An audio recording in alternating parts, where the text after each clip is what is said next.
Winter has come for AEW Dynamite. Tonight was I believe this was the third annual Winter is Coming edition of AEW Dynamite. They were in Texas tonight, a very hot crowd for a main event, winner take all. MJF defending the AEW World Championship and his Dynamite Diamond Ring against absolute Ricky Starks, the biggest match of Ricky Starks' career. Did he win the championship? No, of course not.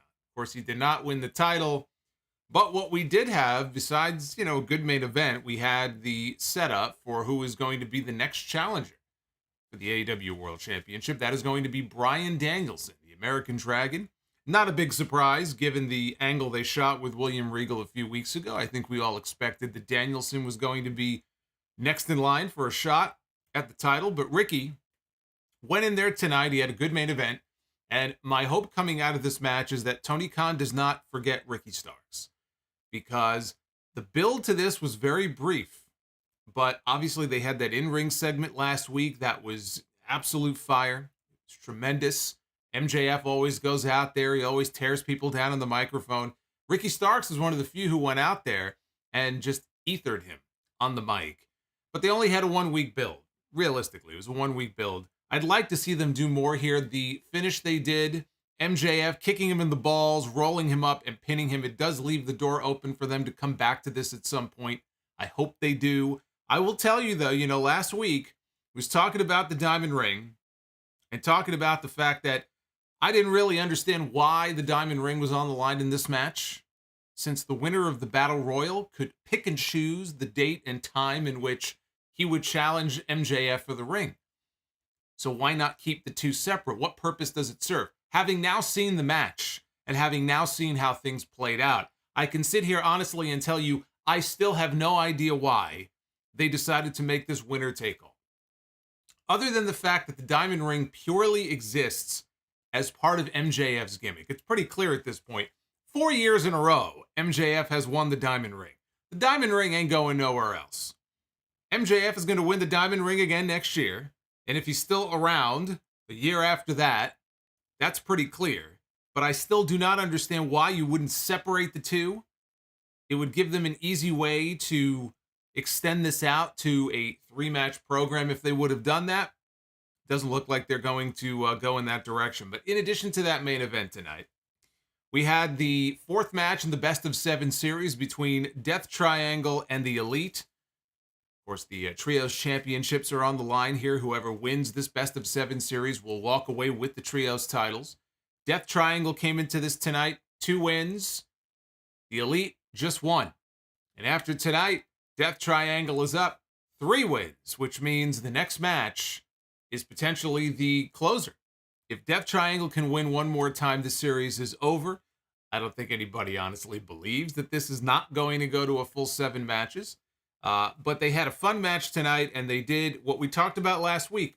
If you remember on the stream, we were talking about how could they spice things up a little bit. How can they try to make this a little bit more interesting? And one way to do that was to add stipulations to the later matches in the series. Well, guess what? Next week, we're getting a no disqualification match. And should this go to another match after that, it will be Falls Count Anywhere. And should it go to a grand finale, 7th match, who doesn't love a Game 7? If it goes to Game 7, and it will, we are going to get a ladder match. And I think that makes a lot of sense because you got to change it up in some way, right? I mean, to do the same match over and over again, how can you differentiate them? How can you make them more interesting? You add stipulations. It's not like we don't get plenty of those in AEW anyway. So that's how the series is now mapped out to its conclusion. We now know what the stipulations will be for each of the remaining matches. But maybe my favorite thing on the entire show involved Chris Jericho, the man who lost the Ring of Honor World Championship at Final Battle last weekend, trying to redeem himself, trying to get back to his winning ways, steps into the ring tonight with a man who I have never seen before in my entire life. 24 years old, 24-year-old upstart named Action Andretti, who has appeared on AEW Dark before, I know that. But he's out there getting chants of Let's Go Jobber, right? Most people don't know who he is. Chris Jericho looking for a tune-up match.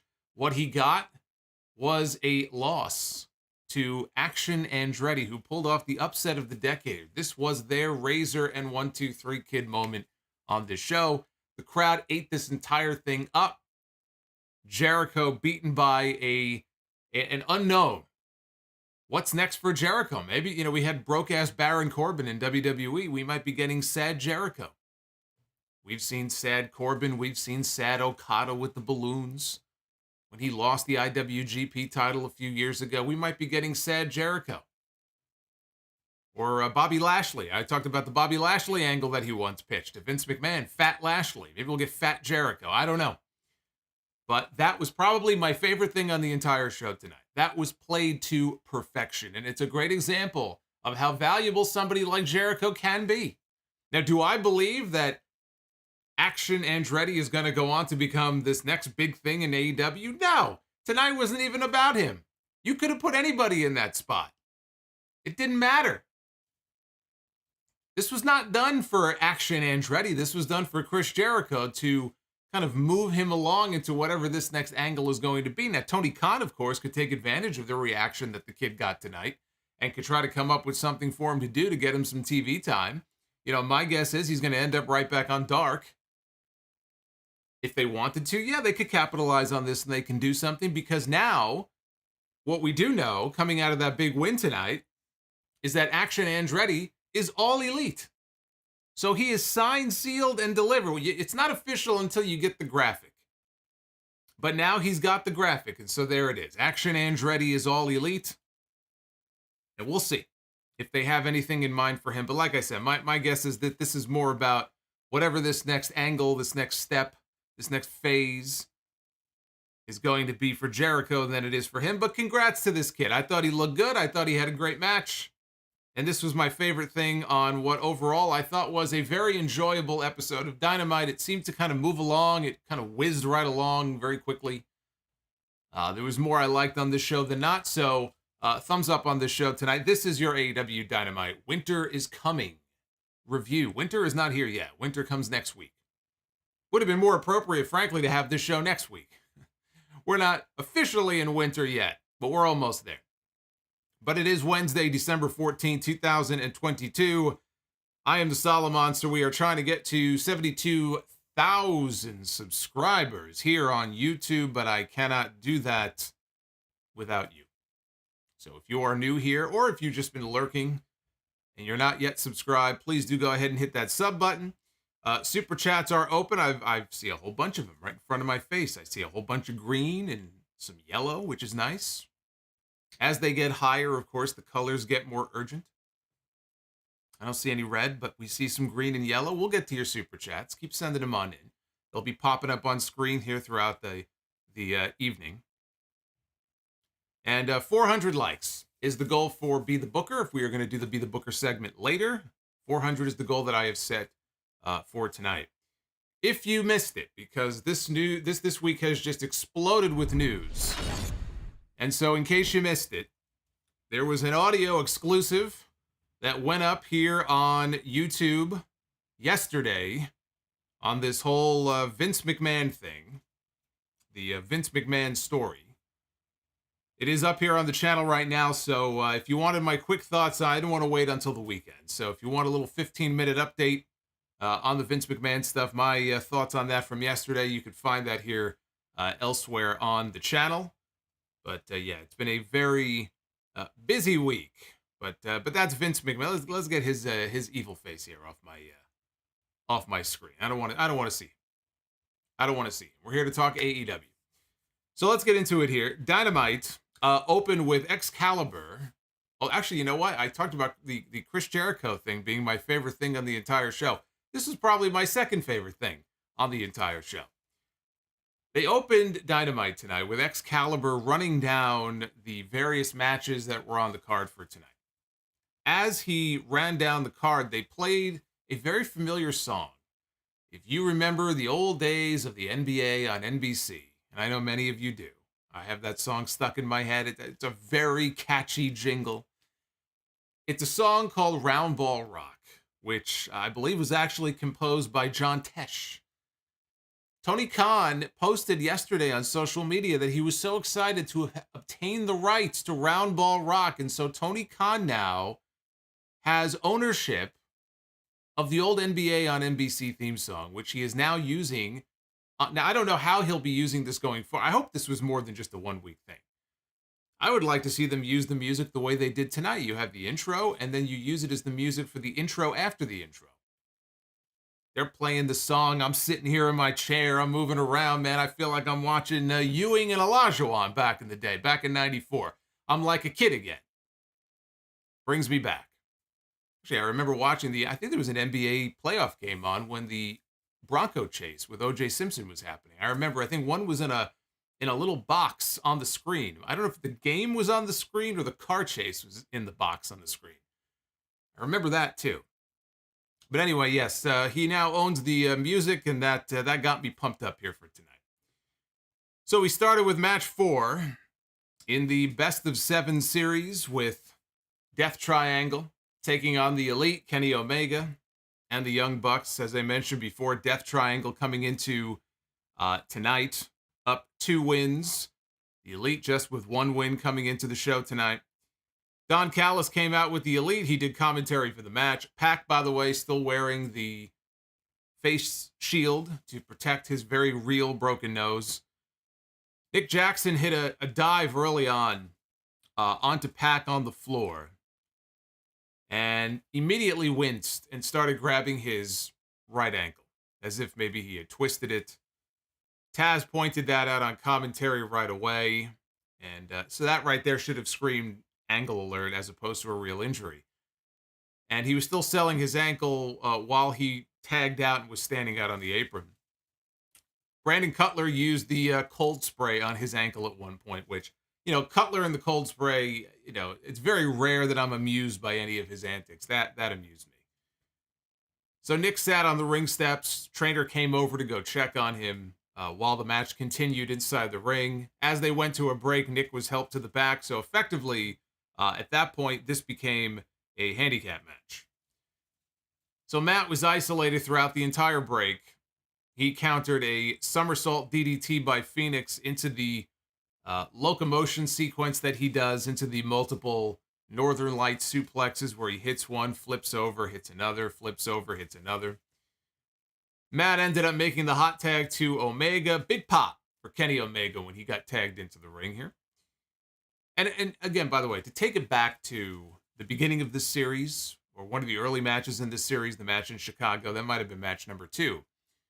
As I said then, for the people who were, all up in arms about the Elite, mocking CM Punk, is this what they're going to do from now on? As I said, when they were in Chicago, they were going to be the heels. They were walking into enemy territory. I said, as a one-night only thing, I got no problem with it. If they came back the following week and kept doing it, that would have been different. Have we seen them do anything since? No, because they were in Chicago and they were playing up being the heels. It was a one-night only thing, and they have been on their best behavior ever since. So just to reiterate that, we're now up to match 4, and that was the only time we saw any of that shit. So Omega gets the hot tag. He comes in. He runs wild. He connects with the You Can't Escape on Pac for 2. Omega went for the Terminator dive, but when he hit the ropes, he got tripped up by Pac, who hit a slingshot cutter from the apron into the ring. Pac flipped out of a German suplex attempt, but he got dropped by a brainbuster. Omega was about to tag in Matt Jackson, but Penta laid out Matt with the Fear Factor package pile driver on the apron, so that took care of Matt Jackson. Phoenix connected with a top rope Spanish fly. Penta hit the maiden Penta. And Phoenix then completed the trifecta with an inverted frog splash from the top rope for a 2 count. Pac went up top, and he was trying to set up for the Black Arrow. He comes off the top with the Black Arrow, still the prettiest finish in all of wrestling, I maintain. But he missed. Nobody home when he hit the move. Nick Jackson limped back down to the ring at this point, making the heroic comeback, which you knew he would. Right? Here he comes limping down to the ring. He wants the tag. He gets the tag. He runs wild. He's trying to stay off the leg as much as possible. Pac then took the referee. So the referee is distracted. Nick Jackson goes for a super kick. Phoenix grabs the foot. And after he grabs the foot, here comes Penta with the hammer that we've seen them use, the ball peen hammer. We've seen them win matches with this before. And he smashes Nick in his bad ankle with the hammer. And Phoenix, who has been conflicted about this in the past, Phoenix has a look on his face like, what are you doing? Penta has no shame. Penta just wants to win the match. He doesn't give a shit. So Phoenix gets over it real quick. And he applies an inverted knee bar. Pac ties up Omega. So Omega's trying to come in to make the save, but he can't go nowhere. And Nick Jackson's trying to hold on. He's trying to fight the pain, but ultimately he couldn't. And he taps out. And Death Triangle goes up here 3-1 in this series. I thought this was a fun opener. I'm sure that this match will do a better number than their last match did, being in the main event spot a few weeks ago. Very smart. Very smart. They'll have some carryover from that Big Bang Theory audience. This might actually be the biggest segment on the show. The main event should be the biggest segment on the show. If MJF and Starks don't do the biggest number, I'll look at that as a disappointment. I don't care what kind of lead-in they have. Now, I know they haven't been promoting this match for that many weeks, the whole Starks-MJF match. I wish they would have had a little more time to promote it. But you're promoting a big championship match in your main event, MJF's first defense of the AEW World title. That should do a big number. A big number relative to every other segment on the show. Typically, they start high and then they kind of trend down, go up a little bit. I'm going to be very curious to see how that main event does relative to the opening match. It's smart. Here's the other thing I liked about this. I think that it's smart to put Death Triangle up 3-1, because by doing that, you now make all of the remaining matches in this series deciding matches. This series can end at any moment. Any one of the matches that are now left could end the series. So you have that added drama now where Death Triangle can wrap this up next week. And if they don't, then they can wrap it up the week after that. And if they don't, you get Game 7. So from this point on now, you have that added, aspect to this now. So I think it's smart for them to do that. I also like the dynamic of Penta not giving a shit. He has no shame whatsoever. He'll use a hammer. He'll use whatever it takes to get the win. Meanwhile, his brother is always conflicted. He's, his conscience is bothering him. We shouldn't do this. It's not right. There's a reason that Pentagon went dark on Lucha Underground. Phoenix was always the babyface on that show. Penta is the one who, for the most part, not for the entire series, but for a good chunk of it, he was the heel. He was going around breaking people's arms. And so, that same kind of, those same personality traits have carried over here now. I like that. I like that aspect of it. Omega took the mic when the match was over. And he said he had a message for Death Triangle. He says a 3-1 deficit is pretty bad. Every match you guys have used the hammer. Said, how about we make the hammer legal in the next match, since you love using it so much? Said, but why stop at just hammers? Let's make all weapons legal. And so the next match, the one where you guys can take it all, let's make it no disqualification. And the fans liked that announcement. They wanted to see a no DQ match. Omega said he wasn't formatted to cut this promo. This was an unplanned promo, which I'm sure it wasn't. He said, so back to your regularly scheduled programming, and he did his whole goodbye and goodnight sign off to close out the segment. And again, I feel like we talked about this on the stream last week. What can be done to spice things up a little bit, make things a little more interesting instead of just doing another straight match between these two teams next week and the week after and the week after? Well, now they found a way. The hammer has been part of this story from the very first match, right? They're telling a story here in this series. And it has everything really to do with Death Triangle, even more so than the Elite. It's about the use of the hammer. We saw Pac start using the hammer when he still had the All-Atlantic Championship. He was winning matches using the hammer. Phoenix was the one always having the crisis of conscience here. And Pac would try to tell him, use the hammer, embrace the force, embrace the evil, and he wouldn't do it. Finally, in the series, he started doing it. He's still kind of having that conflict. Penta has no issue doing it. This whole story centers around the use of the hammer. And that has now led to the stipulation being added to the match next week, no disqualification, which will end up costing Death Triangle. And that will then lead to Falls Count Anywhere, which could be a lot of fun. If they really take advantage of the stipulation, I mean, they can go anywhere. They can go out of the building if they want. And then ultimately, the final match being the Escalera del Muerte. Or I'm sorry, Escalera de la Muerte. I gotta say it right. Escalera de la Muerte. The ladder match will be the... and you put Rey Fenix in a ladder match. The Bucks and Rey Fenix, but especially Rey Fenix, and you know that final match is going to be complete insanity.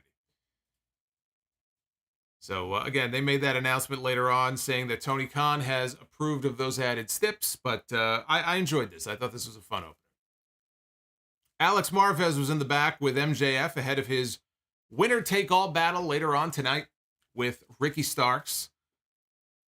And he had a few things to say, but before he says those things, let me thank everybody who has already gotten us up to nearly our goal. We have already surpassed 300 likes, which is very cool. So thank you for that, guys. Remember, 400 is the goal tonight for Be the Booker. And thank you. I think it was Dakota who gifted a channel membership before. We have had quite a few channel memberships gifted by members of our little community to other members. 'Tis the season, so thank you, Dakota, for that. MJF applauded Ricky's promo from last week that everybody was raving about. Called it a star-making performance. Says the first night MJF appeared on Dynamite, he was already a star. He said that he's batting all hits, no misses.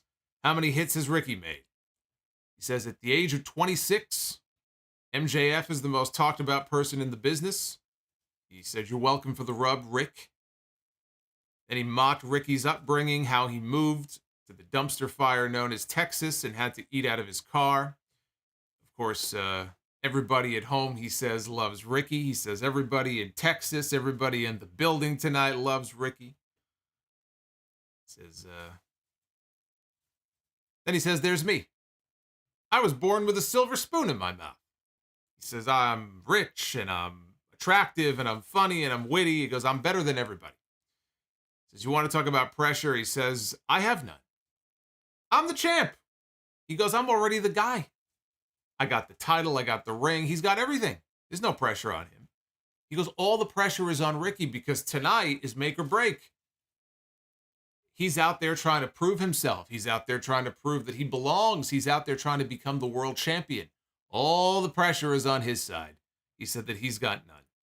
He says, tonight we find out what happens when pressure is applied to the pebble. Will he turn into the diamond that everybody claims him to be, or will he simply turn into dust? So this was good stuff. Yeah, very, very basic promo. They did not put them out in front of the live crowd because they probably didn't want to squander the initial pop or the initial reaction when they came out later on for the main event, which I understand. They had their promos in the ring last week. There was no need for them to go out live in front of the crowd. Plus, it eats up more TV time that way. This way, you do the promos in the back, gives them more time to go out there and wrestle. And even still, I thought they could have given them more time in that main event. I think they ended up giving them maybe 15 minutes, not even a full 15 minutes. You know, I think they could have given them another 5, tried to find extra time from different parts of the show, but I had no issue with them doing these promos in the back. There was one from Starks later on as well. But, you know, again, trying to put more heat on himself to get Ricky over that much more, so when he comes out, people are just dying to see him take that championship from MJF. They didn't need much help, by the way, trying to get this crowd all heated up. This is a great crowd tonight. Very energetic crowd here in Texas. Hot Texas crowd. That's how you know they weren't in Corpus Christi tonight. Or as I call it, Corpus Christi. They were not in Corpus Christi tonight. Where were they tonight? Were they in Laredo? What part of Texas were they in tonight? So after the break, the Acclaimed were making their way to the ring. Why? For what? We may never know. But they were making their way out to the ring. Max Caster was doing his rap. He mentioned Brittany Griner. He mentioned Elon Musk. Before Sanjay Dutt, Jay Lethal, Satnam Singh, and Jeff Jarrett attacked them from behind in mid-rap. So they interrupted his rap. I'm being told it was Garland, Texas. So thank you for that. Yes, I think they might be in Laredo next week, right? Is that what it is? I think they're in Texas again next week. Yes. There's always somebody from Corpus Christi who gets very, very upset when I mock them, but I'm sorry. I'm sorry. I have seen more dead people in Corpus Christi than at a cemetery. That's just the way it is. So Jarrett and Lethal and Satnam Singh are beating up the Acclaim. They're beating up Daddy Ass. Why am I even calling him that? Billy Gunn. They're beating up Billy Gunn all over ringside. In the ring, they have Max Caster. And they're holding up Max Caster for Jeff Jarrett, who broke a guitar over his head. Jarrett got on the microphone, and he asked him if he had their attention now. He called him a little bitch and told him, "Why don't you scissor this, you little slapnut?" And he threw down one of the tag team title belts at Caster. So as I feared, as I suspected, we are setting up for an AEW Tag Team Championship match soon that will pit the Acclaimed against Jeff Jarrett and Jay Lethal. Now, Jeff Jarrett and Jay Lethal were a good team back at Ric Flair's final match. They had a job to do in that match. Their job was to get Flair over as the hero, to get as much heat on themselves as possible, old school type shit, which Jarrett is very good at because Jarrett is old school. Guy's 55 years old, right? Third generation, actually maybe fourth, right? Third or fourth generation. Been doing this a long time, right? Over 30 years. So Jarrett, nobody will ever deny that Jeff Jarrett knows what he's doing. He's a very, very cunning individual. And it's no accident that he has bounced around from company to company, from WWE to WCW, back to WWE, back to WCW, starts his own promotion, eventually ends up back in WWE, then ends up in AEW. He's done stuff in AAA. This guy's all over the place. You can't get rid of him. You can't get rid of him. I don't have an issue with them setting up a team for the Acclaimed to beat. My fear is that we may get new tag team champions in Jeff Jarrett and Jay Lethal. There's a distinct possibility that they could very well beat the Acclaim to become the tag team champions, and I don't really care to see that. I'm sorry to say. That is not something that terribly excites me. I do think for a one-time match, if they want to set something up, give the Acclaim somebody to beat, I'm cool with that, as long as we move past it and we don't dwell on it. Jarrett still knows how to be a heel. That doesn't mean that I want to see him with a title around his waist. That doesn't mean I want to see him in a prominent role on TV. I think Jarrett can do a lot of very good things for AEW behind the scenes. He has said recently that they're on the verge, probably early next year, of making some kind of major announcement about live events. I believe that's one of the reasons why they brought him into the company, because they're looking to get on the road and expand their live event schedule in 2023. Jarrett, from his days in TNA and Global Force, he has those connections. And for a brief period of time, that was actually his role with WWE as well. So I think he can bring value to this company, more so behind the scenes than on camera. Let us hope. Chris Jericho is in the back, along with all the other members of the Jericho Appreciation Society. Yes, Marquise. Marquise. Why do I always call you Marquise? There's no U in there. It's just Marquise. You make me a little Marquise there. Marquise in the chat says it's a transitional feud. That's exactly what I'm hoping this is. I'm just saying there's also the possibility that, they could put the titles on them and then, transition them to somebody else. I don't care to see that. As a transitional feud, as a match, TV match they want to do, fine. I have no problem with that. But yeah, I probably left off a few other promotions that Jericho, or not Jericho, that Jarrett has been part of, right? Well, he did the Ring Ka King thing in India. I don't know how long he was part of that for. Yeah, I mean, there have been other and I'm not talking early in his career like USWA. I'm talking, in the last like 10 or 15 years. I'm sure there have been one or two other promotions that he has wandered into. Oh, well, GCW, I guess, right? That's how he started the year. He beat Effie on that GCW show at the Hammerstein Ballroom. I'm telling you, this guy's all over the place. I'll give him credit for that. He's like a bug. You think you stepped on him and you squashed him, right? But if it's carpeted, he's kind of embedded in the carpet, and then when you pick your foot up, he just kind of gets up and scurries away, right? You put a little cowboy hat on that bug, that's Jeff Jarrett. Put a little guitar in his hand, a little cowboy hat on his head. So Jericho is in the back, and he was very upset about the outcome of his match with Claudio at Final Battle, where he tapped out to the giant swing. This has been a very polarizing finish, by the way. I didn't think this finish would be that polarizing, but there are people who hated it, like with a passion, hated that finish. I liked it because it's something we've not seen before. And as I said on the podcast on Sunday, if somebody were swinging you around like that 35 times, one of two things will happen. Either you're going to tap out so they put you down, or you're going to projectile vomit all over the place. So you could justify a tap out, I think, in a situation like that. Not so much that it hurts, but just you're so dizzy and you're so, we'll say, marqueasy, that you tap out just to have the guy put you down. So he said that the swing is barbaric and it should be banned. Tonight he's going to have a tune-up match with some jobber in preparation for his rematch with Claudio. So much for being done with the JAS against the Blackpool Combat Club. He's already talking about a fucking rematch with Claudio.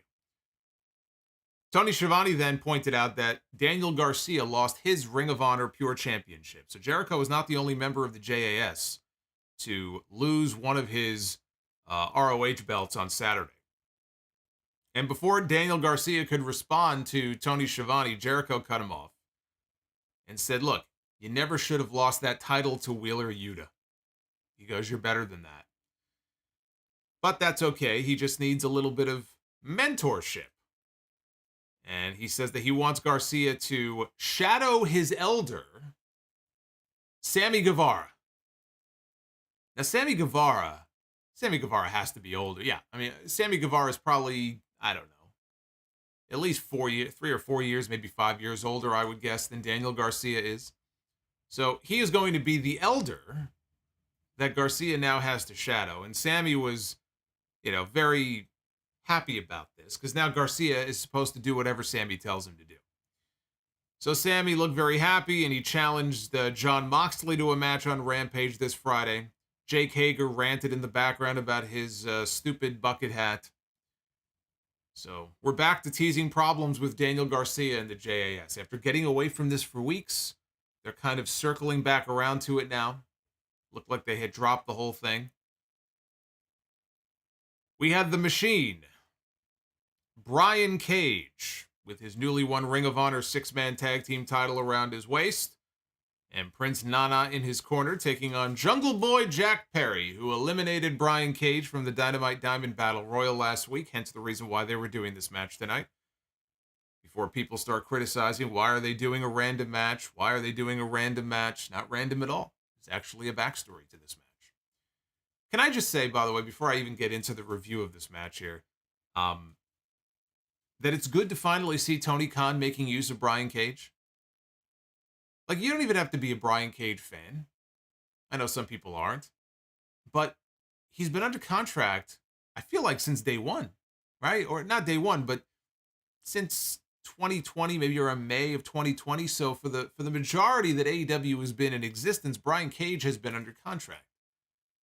And we went through this period of well over a year where, I mean, this guy could be on the missing persons list for all we know. We just didn't see him. And his wife, Melissa Santos, complained about it once on a podcast. And Cage was sort of baffled by the whole thing. And I was as surprised as anybody when Tony Khan rolled over his option and picked up his option for another year. Even Cage was shocked.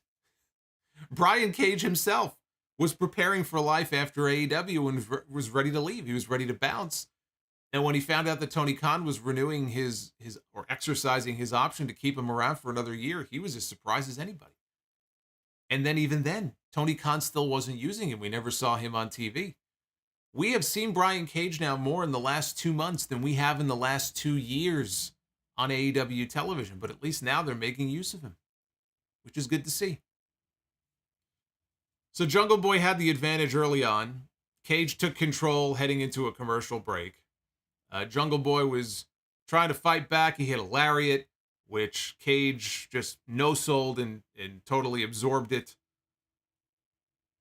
Yeah, people mentioning Miro. Well, he's the next one, right? We got Brian Cage back on TV. Frankly, I'd rather have Miro back on TV. I still don't know what's going on with him. So he was trying, Cage was, for a power bomb, but Jungle Boy turned it into a DDT. Cage wanted the drill claw, but Jack got a roll up for a near fall. Jungle Boy countered an F5 into a destroyer, applied the snare trap, and at that point, Prince Nana jumped up on the apron to distract the referee. While that was going on, Brian Cage began to tap out. So Jungle Boy got the visual submission from Brian Cage, but there was no referee to end the match. So Jungle Boy went over to Prince Nana, was yelling at him. Here comes Brian Cage. He tried a ripcord lariat. Jungle Boy ducked, sent Cage into Nana, which looked a little goofy because Cage had to run forward, and it just made the whole thing look bad because just where he was positioned when Jungle Boy ducked, he wasn't by the ropes. But the spot was he has to collide with Nana, knock him off the apron because that's going to lead to the finish. So he had to sort of run forward more. But he bumps into Prince Nana, and Jungle Boy ends up rolling him up to pick up the win. So here's the thing about this, right? Brian Cage is he's 1/3 of the Ring of Honor 6-man tag team champions, right? He came to the ring with a belt. I know a lot of people in this company come to the ring with a belt. And some of these belts, I don't even know what they are half the time. But he's a champion now, right? He came to the ring, and he's against this guy half his size. They gave Jungle Boy the visual submission. Typically, when they do that, it's because the other person's going to end up getting the win. No, Jungle Boy got the visual submission, and then he got the pin as well. So he beat Brian Cage twice here in this match. Doesn't bode very well for a man who just won a championship in Ring of Honor. Doesn't bode very well for Ring of Honor that would happen to one of their champions. Anyway, they had a good match. Post-match, Jungle Boy took the microphone, and he said that at Full Gear, he beat Luchasaurus. Tonight, he beat Brian Cage. And so now he's calling out the biggest bitch of them all. And he called out Big Bill, the former W. Morrissey, who is now going by the name Big Bill, which, by the way, is a much better ring name than W. Morrissey is. So he called him out. They're really trying to get Jungle Boy over as this giant killer, right? Beat Luchasaurus, beat Brian Cage, calling out Big Bill. So, he's slaying these dragons one by one here on this show. I actually, it's funny, the Big Bill thing, because I haven't had a chance to really talk about the name change. I knew him when he first made his debut. I don't think I saw his debut match, but he debuted in 2011. We're talking Morrissey now. When he debuted for Johnny Rodz, his World of Unpredictable Wrestling promotion out of Gleason's Gym in Brooklyn, New York. And he debuted as Big Bill Young. And I still remember the first time I saw him, and that may have only been his second or third match ever, because even then, he towered over everybody. He was the biggest guy there. He came through the curtain. I'm like, holy shit, who is this big bitch? He comes walking out. I was there because a friend of mine was wrestling for Johnny at the time. And I see this guy, and he was Big Bill Young. And so here we are now, full circle. Colin Cassidy, W. Morrissey, back to Big Bill, right? You always go home. Big Bill, not the worst name in the world. I think it works for him. So Stokely Hathaway came out instead of Big Bill. He said the Jungle Boy constantly pisses him off. His face pisses him off. Just in general, he pisses him off. And Jungle Boy went to go after him. Lee Moriarty ran out. Here comes Big Bill as well. And they double-teamed Jungle Boy. The beating continued in the ring until we hear Hook's theme song. We hear Action Bronson, not to be confused with Action Andretti, who we'll be talking about here in a second. Hook's music hits, Someone else that we have not seen a whole lot of on Dynamite in recent months, right? He may have been on Rampage, and I don't know what he's been doing, maybe on Dark, but it felt like Hook kind of fell off the face of the earth here. So Hook comes out, and he gets a monster reaction from the crowd. So you worry, like, you take the guy off TV, and it's going to kind of stall his momentum. Not in Texas. Not tonight it didn't. He came out, it was as if he never left. Crowd went nuts for him. And he came to the ring. He was wearing a hoodie, right? If he had the FTW title on him, it was underneath. We couldn't see it. Hook comes down to the ring, and at that point, the Firm bails, and Hook extended his hand to Jungle Boy, helped him to his feet. So, the thing with Hook and Jungle Boy, clearly they're going after the female demographic here, putting these two together as a tag team. See, it's smart. I know what Tony Khan is trying to do here. It was silly, I will say, watching Big Bill bail out of the ring when Hook came down to the ring. Yeah, he towers over both these guys. But Excalibur on commentary at least tried to explain it by saying Stokely was telling his men to leave. Like, we'll live to fight another day. Let's get out of here. Because it did look weird. Like, Hook, I know he's being built up as some kind of badass, but he's a small guy. And here's Bill, who's like a legit 7 feet tall. And he's bailing out of the ring, but he did it because Stokely told him to. To the back, we have what's left of the Blackpool Combat Club, minus Bryan Danielson. We had Jon Moxley. We had Claudio, who had his Ring of Honor World title around his waist. And we had Wheeler Yuta with his Ring of Honor Pure Championship around his waist. And Moxley is doing the talking to start things out. He ran down Yuta and Claudio's wins at Final Battle while they stood behind him. He also mentioned that he choked out Takeshita on Rampage. So it was a hell of a week for the Blackpool Combat Club last week. Claudio said that they'll show up anywhere and everywhere. It doesn't matter. Dynamite, Rampage, Dark Elevation. They'll beat anybody up. Moxley said that he'll stomp Sammy Guevara's face into a bloody mess on Rampage. And he also told Hangman Page, you know where to find me. And he told him to bring his Dark Order buddies with him if he wants to. We would hear from Hangman a little bit later on in the show. We got a Swerve Strickland video package promo. Next week, he and Keith Lee are going to have their meeting in San Antonio. Oh, that's where it is, San Antonio. They're in San Antonio, that's right. December 21st, the hometown of Thunder Rosa is where Dynamite is next week. But I knew it was Texas 2 weeks in a row. I just didn't know if it was Laredo or if it was San Antonio. It's San Antonio. So next week, they're going to have a face-to-face in San Antonio. He says he doesn't have friends in this business. He doesn't have friends. He doesn't have partners. He has affiliates. You know who could use him as an affiliate right now? Hit Row. Hit Row could use Swerve Strickland right now. More like Death Row these days. We have the House of Black back in action for the first time in months. Good to have them back. Malachi Black, Brody King, Buddy Matthews, and Julia Hart. They were taking on the Factory members, Aaron Solo, Nick Camarado, and Cole Carter. Who? Cole Carter, that's who. Before the match, Camarado, I think he was sucking a lollipop or something, and he's staring at Julia Hart. And he's kind of mocking her and giving her a hard time. So he throws the lollipop at her. And Julia Hart proceeds to spit black mist, which usually is something Malachi Black does. But in this case, it was Julia Hart, who herself has been misted before by accident. She mists Camarado in the face, and he starts flailing around and rolling around on the mat, and he rolls out of the ring, and now he'll have some black shit growing on his eye now for weeks. This was the second misting of the week. You want to go back to last week on SmackDown? It hasn't even been a full week yet. You can include that as well. We had a misting on that show too. That was the white mist. That was the milky mist that Kurt Angle sprayed all over the Alpha Academy. We had white mist on SmackDown last Friday.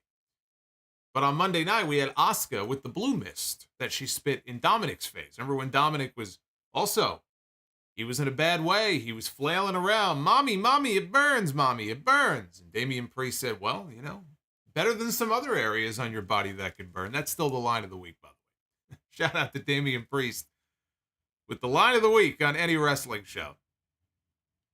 So now we've had Blue Mist and we've had Black Mist.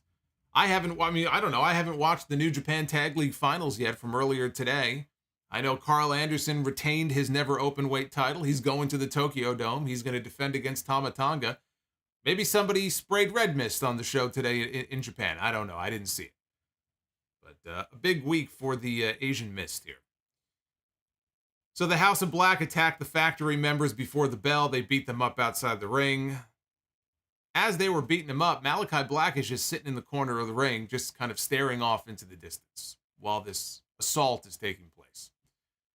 Once the bell rang, he went face-to-face in the ring with QT Marshall, and he dropped him with the Black Mass, and he pinned him. This did not even go a full 30 seconds, nor should it have. Total dominant. And by the way, Malachi was super over with the crowd here in Texas tonight. But this was total dominance, as it should have been by the House of Black. This should not have been anything other than what we saw here tonight. And it was designed, I'm sure, to begin the process of setting them up as the challengers for the Trios titles. When the Elite take the Trios belts back, their next feud is going to probably be with the House of Black. And so they're going to start racking up wins on TV as they prepare for that match down the road. We got a video package setting up the Women's Championship match for next week in San Antonio. It's going to be Jamie Hayter defending her title against Hikaru Shida, who earned the right to challenge for the title by retaining her Regina D Wave Championship against the Bunny on Rampage last week. The Bunny hopped into the ring with Hikaru Shida and she lost. So Shida has earned herself a chance to challenge for the AEW Women's Championship. Back live, Renee was in the back with Britt Baker and Rebel. And Britt Baker was ranting about Shida and how Shida was the one who broke her nose when she was interrupted by Sky Blue. And Sky Blue said that Britt is very good at talking, but let's see if you can wrestle as well as you run your mouth. And she challenged her to a match on Rampage this Friday, and she walked off. And Britt couldn't believe it. She looked at Rebel and said, was that Sky Blue? Like, she wasn't even sure who this person was who just issued this challenge, but she said, sure. You want to get into the ring with me? We'll have the match on Rampage on Friday night. But Tony Khan said previously that he was going to make an attempt because the Rampage numbers have just cratered on Friday nights. And maybe TNT is still happy with those numbers. I mean, I wouldn't be, but I can't tell you what they were doing in that time slot previously on Fridays, but I know where Rampage was, and I know where Rampage is now, and it's not great. So Tony Khan has said that he is going to try to include bigger names, more established names on the show, add some star power to the show. And already on Rampage this Friday, we have Jon Moxley in a match against Sammy Guevara, and we have Britt Baker, who is the biggest name they have in that women's division. Right? She's been set up as their number one female since day one in this company. And she'll be in action on Rampage Friday night as well. Chris Jericho, the now former Ring of Honor World Champion, was out next for his tune-up match with Action Andretti, who has wrestled on AEW Dark before. He's 24 years old. Beyond that, I don't know a whole hell of a lot about this kid other than I like what I saw out of him tonight. And after tonight, he is what people will be talking about. At least until, 10 a.m. maybe, when the next wrestling story breaks. There'll be some other fucking breaking news tomorrow, I'm sure. And then people will completely forget about Action Andretti. So I hope he enjoys these next 10 or 12 hours or so until the next big wrestling story breaks. Feels like one of those weeks. The crowd chanted, "You tapped out" at Jericho for tapping to the swing. They started a "Let's Go Jobber" chant. The first of many "Let's Go Jobber" chants that we would have here during this match. If we hit our goal, I believe somebody said that we already hit our likes goal, I believe. Is that the case? Yes, we did. How about that? Thank you, guys. We have already smashed 400. Yeah, you know what? We've smashed 400. Let's make it 5. 500 likes. I believe in you guys. This was fantastic. Jericho worked him over for a while, and Andretti made a brief comeback. Jericho, though, caught him with a code breaker, seemingly had the match won. Went for the pin, and Andretti kicked out at 2. And Jericho was shocked. The announcers were shocked. The crowd was shocked. I was shocked. The guy down the street who touched that live wire that he shouldn't have touched, he's pretty shocked. This was a shocking thing here. We've seen Jericho end many a match with that move. Now, Jericho, it didn't bother me as much as I know it bothered some of the people in the live chat. Didn't bother me as much because Jericho is primarily using the Judas effect now as his finish. The code breaker in a lot of ways has become his setup move. I mean, he might win with it from time to time, but it's not really his finish anymore. And they did this on purpose because it set up the rest of the match. The idea here is that Jericho completely took this kid for granted, right? He's a jobber. He's my tune-up match. He was looking forward. He was looking ahead. He was looking past him to a rematch with Claudio for the ROH title. So that was the story that they told here in this match, is that he was not taking this kid seriously at all. When he kicked out of the code breaker, all of a sudden, it was like he had his coming to Jesus moment, like, uh-oh. I wasn't expecting that. And then they went to a break. Come back from the break. And the crowd, by the way, when he kicked out of that code breaker, the crowd went nuts. The crowd was with this every step of the way. You take this same match and you put it in front of a crowd like the one that we had on Monday, or most weeks these days for Raw, or even Dynamite a few weeks ago, right? You'll get a crowd every now and then that's very quiet, sitting on their hands, just kind of observing, as if they're in Osaka Joe Hall or something. And it just, the energy isn't there. In a match like this, it just doesn't work. When he kicked out of that move, the place went nuts, and it really sold the moment as a big deal. So they go to commercial, they come back, and Jericho is still on the offensive. Crowd is loudly chanting for the jobber. Let's go, jobber. Let's go, jobber, right? Chanting all these things here. So the fans come to life when Andretti shows some signs of a comeback. Jericho puts him down, and then he trolls the crowd. And he's doing the Hulk Hogan, the cupping of the ear, which he's been doing forever now. Jericho had a big smile on his face. You knew that Jericho was enjoying the hell out of this because, I mean, it's every wrestler's dream to have an audience as engaged as they were and to get the kind of heat that he was getting from these people here in this match. He knew that he had them. So he was lapping it up. The heat for this was off the charts. Andretti came back with a split-legged moonsault. Jericho, though, got the knees up. Jericho went for the Judas effect. Andretti ducked it, rolled him up for a 2 count. Andretti hit Jericho with a springboard kick and then clotheslined him out to the floor. He followed that with a springboard dive out over the top rope, a moonsault. Took down Jericho. Rolled him back inside. By now, the crowd was chanting, "Holy shit." Andretti went for a springboard move. Jericho caught him and set up for the walls of Jericho. But before he could turn him over, Andretti pulled him in for the schoolboy. 2 count only. Andretti then hit a running, shooting star press. And he pinned Jericho. Just like that. 1, 2, 3 in the middle of the ring. Now, you talk about a shocking moment. That was not the finish that I was expecting here to this match. But he pinned him clean in the middle of the ring. And again, Jericho was dismissive of this kid, even from the backstage promo that he cut earlier in the show. I'm going to go out there. I'm going to beat some jobber. I'm going to get back on track. I'm going to get my rematch with Claudio. And that was the story throughout the match. As the match went on, he was taking him a little bit more seriously. But he paid a price for it. And it was an upset win for Andretti. I just wasn't expecting it to be as clean as it was. I felt as the match was, even before the first commercial break, I was feeling like Jericho's losing this match. But I assumed there would be some kind of fuckery involved. I didn't know how it was going to go down. I definitely was not expecting a clean finish like what we got. But I could kind of tell, why are they putting a Chris Jericho squash match in the middle of this show? I didn't mind it. I don't mind them doing stuff like that from time to time. I think a good, well-placed squash match, is fine, but it was very odd. right? We usually don't see a match like that on Dynamite. You'll get that on Rampage. You'll get that on Dark all the time. Why is a Chris Jericho squash in the middle of the show unless there's some big angle coming out of it? It should have been pretty obvious something was going on here. But that finish surprised even me when it was over.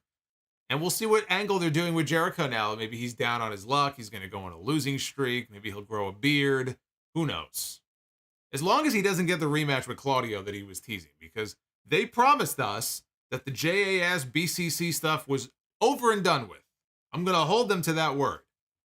No more matches between them. That's it. Jericho losing tonight hopefully puts the final nail in that coffin. Claudio can move on to whoever his next challenger is going to be. Andretti, what is his future? Look, I thought he acquitted himself very well in this match. I mean, he hung in there with Jericho. His stuff looked good. He had the crowd behind him, right? Had to be a thrill for him. Biggest night of his life. But this was not about him. I know he's all elite now. I mean, here it is again. If you're tuning in late, if you missed the graphic, it's not official until I put it up on screen. Now it's official. There you go. Action Andretti is all elite. So he's signed to some kind of contract now. We'll be seeing him probably on Dark, is my guess. Andretti will make Dark his new home. I don't think that, this was really meant to be about him so much as it was about what's next for Jericho. What is this angle that they're doing, this story that they're telling with Chris Jericho? But credit to Jericho, he did the honors. He made this kid look good. Kid did his part. He put him over clean.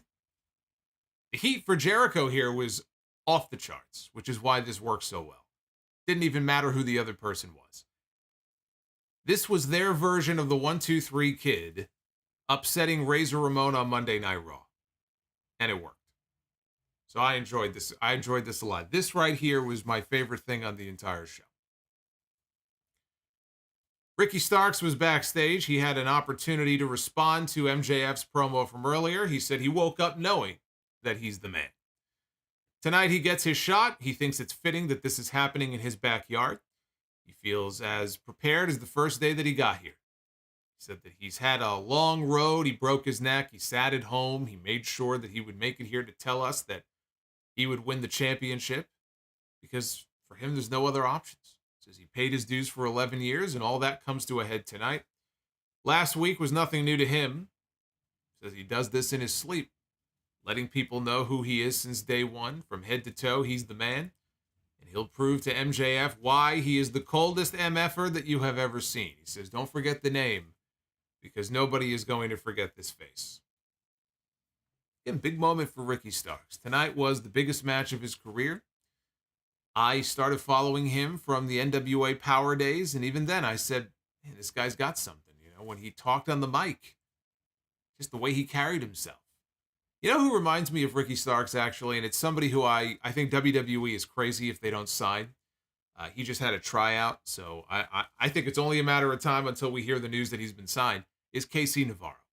I've mentioned him on the podcast before. I've called some of his matches. He's worked House of Glory. He's a former champion for us.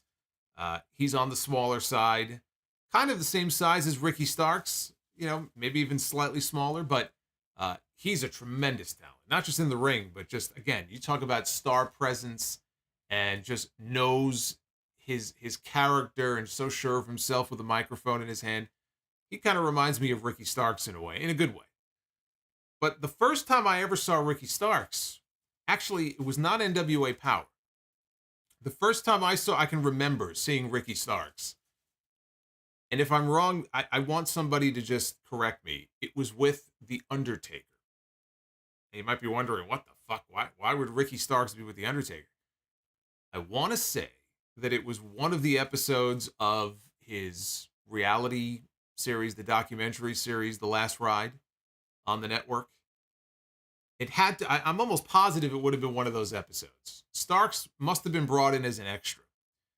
And there was a camera in the back, and it was Starks and somebody else, and they were just sitting at a table. It might have been in catering. And The Undertaker was on the other side of the table, giving out some advice and just having a conversation with them. And I'm almost positive it was during The Undertaker's documentary series. But that's actually the first time I ever saw Ricky Starks. So, when I saw him on NWA, I had already seen him. But to see him come from there to where he is now, and he's in a position where he could end up, even though he didn't win the title tonight, he can be a really big player for Tony Khan and this company. And maybe one day he does end up in WWE. Is very cool. He talks about 11 years. It's all built to this moment. And you forget, even though he still feels like a relatively new guy, he hasn't been around for that long on television. He's been doing this for a while, and he did break his neck and he did bust his ass. So it's cool to see him get over in the way that he has and to have the opportunity that he had tonight.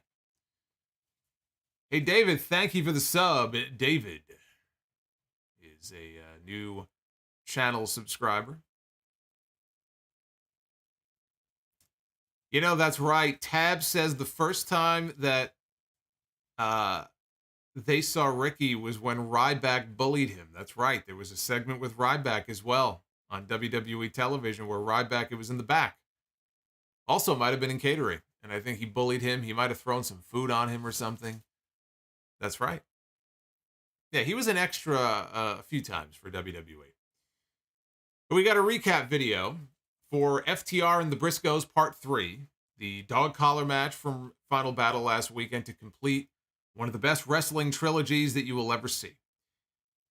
And they had bandages on their heads. It was a very bloody, violent match.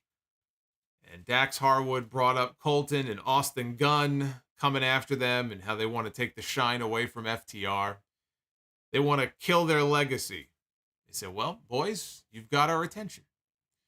And they said they have nothing that FTR wants, but they will kick their ass anyway. So that match is coming up next week. We had Ruby Soho against Ty Melo, the woman who broke her nose. Ty kicked Soho as she tried to get into the ring at the beginning of the match. She ran Ruby into the ring steps. Once they were in the ring, the referee checked on Ruby before saying, "Are you okay? You ready to go?" He called for the bell. Ty tried to leave at one point early on in the match. She was getting beaten up. She had enough. She was trying to make her way to the back. Soho caught up to her, though, set her up for her finisher on the ramp. Ty avoided it and put Ruby down with a DDT that looked brutal. Dropped her right on her head on the ramp, heading into a picture-in-picture break. Ty was in control throughout most of the break. Ruby fought her way back and jumped off the top rope, rolled through, and Melo popped up and hit a pump kick. Both ladies traded strikes until Melo hit a Gotch-style pile driver for 2. Soho blocked the Ty KO and got a knee to the face and planted Melo with the Destination Unknown finish for the win. Anna Jay almost immediately comes running out from the back and attacks Ruby, lays her out with a gory bomb. So poor Ruby planted face first right back on her nose and left laying. Can't even enjoy her win, right? Got to steal her heat away from her. And she's left laying at the hands of Anna Jay. I thought, what we got from them was solid. I can't sit here and tell you it was anything great. And again, half the match was in the picture-in-picture break. So it was solid. It's good. I'm happy that Ruby is back from her injury. It's another face in the division. It was solid. It was okay stuff. Backstage, Alex Marvez said he was hoping to get a medical update on Hangman Adam Page, who had his head run into the ring post on Rampage last week. This from a man who was recovering from a concussion. So Page said that he would provide the status update that he never gave in October. He says that he remembered lying face down on the mat. This is back when he got the King Kong Lariat from Jon Moxley during their championship match. I believe it was in Cincinnati. And Hangman got knocked out. And they had to call an end to the match, and they put him on the backboard, and they took him out of the building. So he says he remembers lying face down on the mat while snoring for 60 seconds. He recalled being asked questions by the EMTs. He said the EMTs told him that he had a lot of messages on his phone, so he had to unlock his phone. And they saw a picture of his son. And they said that his son looked cute. And they asked, "What's your son's name?" And he sat there and he had no answer. Couldn't remember what his son's name was. It took him an hour. At least that's the story he told. It took him an hour to remember what his son's name was, which was a scary moment for him. Said that he's been to hell. He said if Moxley wants to fight him on Friday night, he knows where the ring is, he'll go fight him. And he said that if Moxley is going to tempt him to go back to hell, then he'll take his ass with him. So, yeah, good stuff here. I mean, when Hangman has some good stuff to sink his teeth into here, he can knock it out of the park. When he wants to be, he can be a very good promo. I thought this was very effective. This was not about hollering and screaming. This was him sitting there relaying a story about, his injury, relaying a story, whether it's real or not, about not remembering his son's name. That's powerful stuff. And Friday night, Moxley already has a match with Sammy Guevara. I'm sure Hangman will be there. I'm sure Hangman was already there. I have not read the Rampage spoilers. So I don't know what the situation is with him being cleared for in-ring action. He's already been physical in Angles, so I assume Hangman is good to go. It's just a matter of when they want to do the match. I could see them wanting to save it for the first Dynamite of 2023. Doing a big match between the two of them on whatever that first Wednesday is in January. I think it might be... Actually, I think that's Wrestle Kingdom now that I think about it. I think that might be January 4th, if I'm not mistaken. I could see them doing the match then. And then it was main event time. Winner take all for both the AEW World Championship and the Dynamite Diamond Ring, with MJF defending both against Absolute Ricky Starks. This was the first title defense by MJF since winning the championship at Full Gear, and one of the rare times we got to see MJF in the ring. It's not very often that we get to see him wrestling on TV. They really do treat him, when it comes to his matches, like a special attraction, because he does not wrestle very often. So when he does, and now he's the champ, it feels like kind of a big deal. MJF knocked Starks down with an elbow. Then he mocked his pose, that I don't even know, how does he do it? He goes like that or whatever. The pose that Ricky Starks does, the absolute pose that he does. So moments later, Starks knocked MJF out of the ring with a shoulder tackle, and then he struck his pose. I feel like Booker T now, 5 times. MJF went into the crowd. He was very upset. He just wanted to blow off some steam. Ran into the crowd. He knocked a fan's popcorn out of his hand, threw it back at him. MJF had Starks a little bit later on in an abdominal stretch coming out of the final commercial break. Starks escaped. He hit a flurry of offense, hit a sit-out powerbomb for a near fall. The referee put his gloves on. It looked like MJF had a nothing major. It looked like he had a bloody cut maybe on his face. MJF fought back. He targeted the left arm of Starks. MJF avoided the Rochambeau, and he powerbombed Starks onto his knee. And he covered him for a near fall. That was pretty brutal. Taking a powerbomb onto a knee. That could go very wrong if not delivered in the proper way. That could realign your spine and cause some disc problems very quickly. MJF taunted Starks with some light slaps to the face. That only pissed off Ricky. And Ricky fired back with some hard shots. And so they end up trading punches. The crowd now comes alive. We got a little strong style battle here for about 10 seconds between these two. MJF then, to put an end to it, pokes him in the eye. Classic heel 101 shit. I love it. Easy heat every time. You know what that is? That's Roddy Piper shit is what that is. The fucking thumb right to the eye. Piper used to take the 2 fingers and do the poke to the eye when he was a babyface, but I could see he's been studying up on Hot Rod. MJF hit the ropes, and Starks caught him with a spear. And he came up holding his left arm, couldn't capitalize immediately. He dragged himself over, draped his arm over MJF, who countered out of the pin attempt into his Salt of the Earth armbar. So he's going to try to tap him out here. And Ricky is struggling, and he almost got to the ropes, and MJF grapevined him. MJF grabs Ricky's hand so he can't reach over and grab the rope. Ricky tried to use his leg. He was trying to pick his leg up and place it on the bottom rope, and MJF grabbed the leg. He's got this guy twisted in a pretzel. Ricky ends up using his one free leg and gets it on the bottom rope, and that causes the ref break. Or the rope break, which is also a ref break. Short time later, Starks catches MJF with a super kick. went for his finish again. MJF escaped, and he put the referee in front of him. Starks moved the referee out of the way, and when he did so, MJF kicked Ricky Starks in the balls. He kicked him into his little Rickies, and he pulled him into an inside cradle and pinned him to retain the championship. And for the 4th year in a row, the Diamond Ring as well. After the match, MJF headed up the stage. He was heading to the back, and we hear Bryan Danielson's music. We have not seen him in a few weeks since William Regal got attacked. Danielson comes out. He chases MJF into the crowd, and he just bolted up an entire staircase to get away from this man. Danielson got back in the ring, and he was on the ropes, and he was looking up at MJF and pointing to him. And then he helped Ricky Starks to his feet, raised his arm to close the show. They had a good main event. It got better as we got closer to the end. There were definitely a few hiccups in this match, especially, there were a couple of moments in particular where Ricky was trying to get... Now, I don't know if it was a matter of Ricky selling the arm. It did not come across to me like, oh, he's just selling the left arm.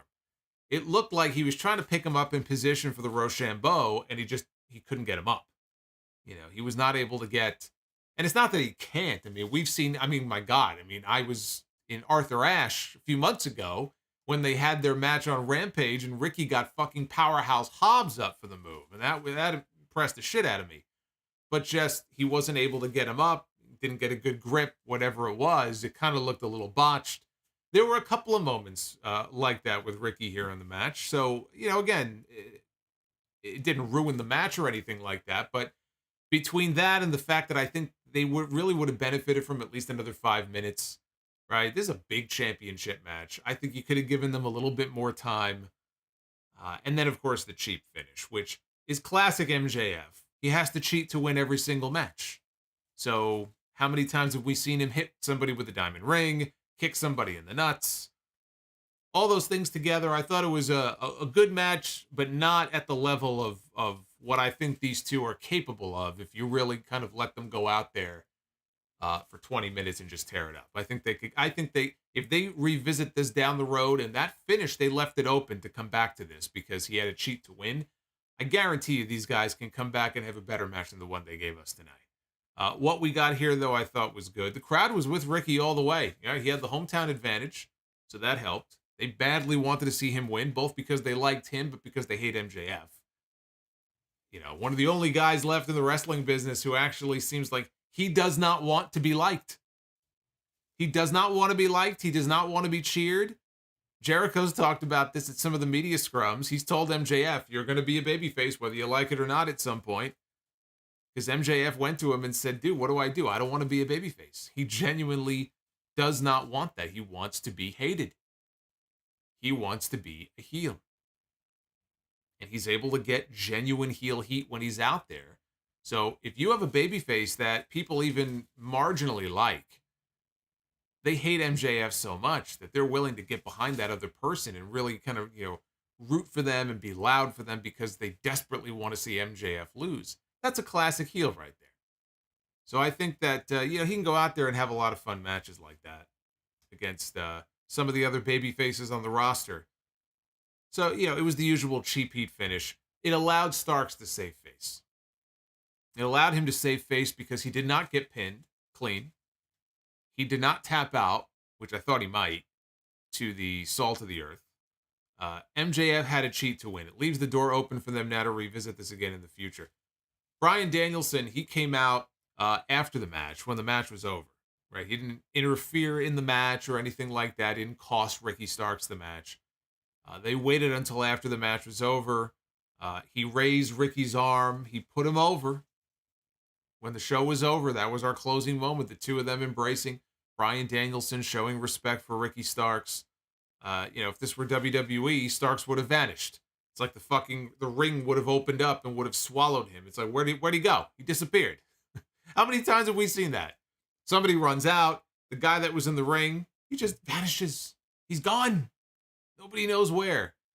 So at least they had Danielson effectively endorse him here at the end of the show, which I thought was good. But now that the match is over, again, having seen what they did, it's very clear to me the entire purpose of the Diamond Ring was and always was and will always be, simply to enhance the MJF character. This was never meant to be anything other than that. It was never meant to be like a King of the Ring type of thing. It was never meant to be a championship that's defended. Nothing like that. It purely was designed to enhance the MJF heel character. This is the 4th year in a row now that he has won the Diamond Ring. He'll win it again next year, unless he's leaving the company. If he were leaving the company and tendered his notice, I would hope that Tony Khan would have enough sense to get the fucking thing off of him and put somebody else over for it. But I'd rather, at that point, if MJF ever does leave, just junk the ring. If he ever goes babyface or leaves the company, the Dynamite Diamond Ring is dead. There's no need for it. It purely exists as an extension of MJF's character. And I still maintain what I said last week. I still would have preferred that they kept the ring separate from the title match. I still don't understand why they did it this way. I wanted to wait and see, okay, maybe it'll become clear. Maybe it'll be some kind of disputed finish of some kind. No, MJF won the match. He cheated, but he won the match. So I'm sitting here wondering, they told us when the Battle Royal took place last week that the winner would be able to pick and choose the date that they challenged MJF for the ring. Very much like a Money in the Bank cash-in, right? You can pick and choose when you want that date to be. Why then would they make it winner take all other than just the allure of, ooh, it's winner take all? You could have kept it separate. MJF wins exactly the way that he won tonight. Ricky Starks can come back in a couple of weeks and say, hey, the first Dynamite of the year, I want you back in the ring because I want my Dynamite Diamond Ring opportunity. Ricky Starks wins the second match.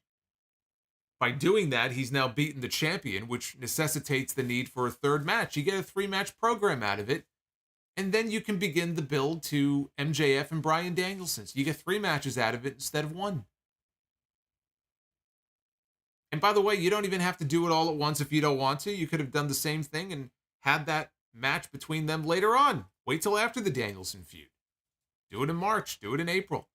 But why they decided to do it together, winner take all, instead of keeping it separate, to me is just puzzling. I think that was a missed opportunity there. I would not have done it that way. I would have done it differently. The key, as always, is in the follow-up, though. Key is in the follow-up. Tony Khan needs to have something to do with Ricky Starks. He has to have something planned for Ricky Starks. If we can get Adam Cole back one of these days, I think that could be a fun match. Adam Cole and Ricky Starks. Even Jericho. Seeing what they did tonight with Jericho. He's in there having the match he had with fucking Action Jackson out there. I think, something with Ricky Starks and Jericho even could be. And I don't know that I would have said that a couple of weeks ago, but I think even that could be a possibility. Something. I hope he has something lined up for Ricky Starks other than to the back of the line. Because what a waste of Ricky Starks that would be. For MJF, now we know who his next challenger is going to be. It's going to be Bryan Danielson. I don't think they can hold off until Revolution to do the first match. My guess is we get the first match next month and then probably a rematch at the pay-per-view. And I think that'll be a great opponent for him. Built-in story, right, with what happened to William Regal. Danielson looks to him like a father figure. He saw what happened to William Regal. He wants revenge. And Danielson will give MJF the best match of his career. Very much like what CM Punk did. When CM Punk wrestled MJF and they had their dog collar match, right? That was maybe the best match of MJF's career. Danielson is the same kind of opponent for him. He will go in there and he will give him one of, if not the best match of his entire career. He is the perfect opponent for MJF. So I liked this show overall. I thought it was a very enjoyable 2 hours. It seemed to fly by more so than usual. Some good action, hot crowd. You really can't ask for much more than that. Let's take a look at the poll, see if you guys agree. Roughly 75% thumbs up for this show tonight. About 14% thumbs in the middle. And about 11% thumbs down. So overall, very strong score for Dynamite tonight. A very enjoyable Winter is Coming. Winter and Veer have those two things in common. Go to your super chats. See what you guys are talking about, what you guys thought of the show tonight, and then later on we will do some Be the Booker. You guys earned it. Blasted past 400 likes. Let's see if we can get some bonus likes tonight. Try to get to 500 before we get out of here tonight.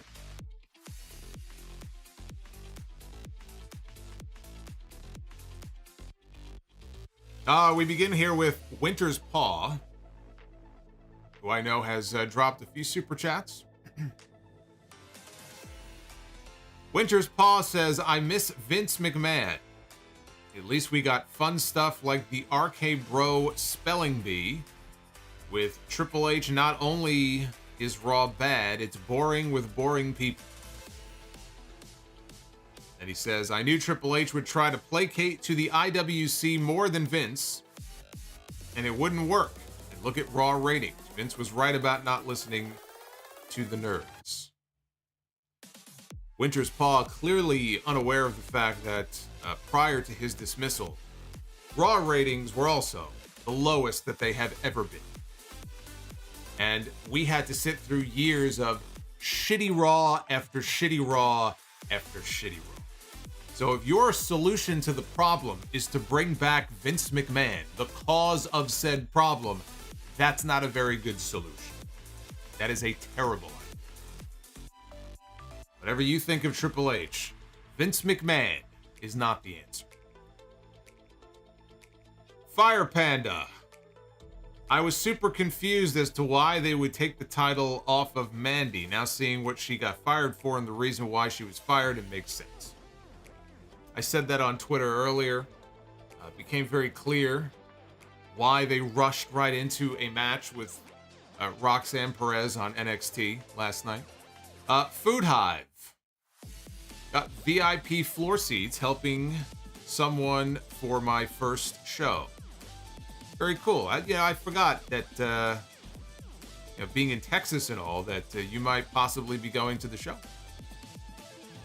So I hope that you had a good time. Perhaps we'll hear from Food Hive later on.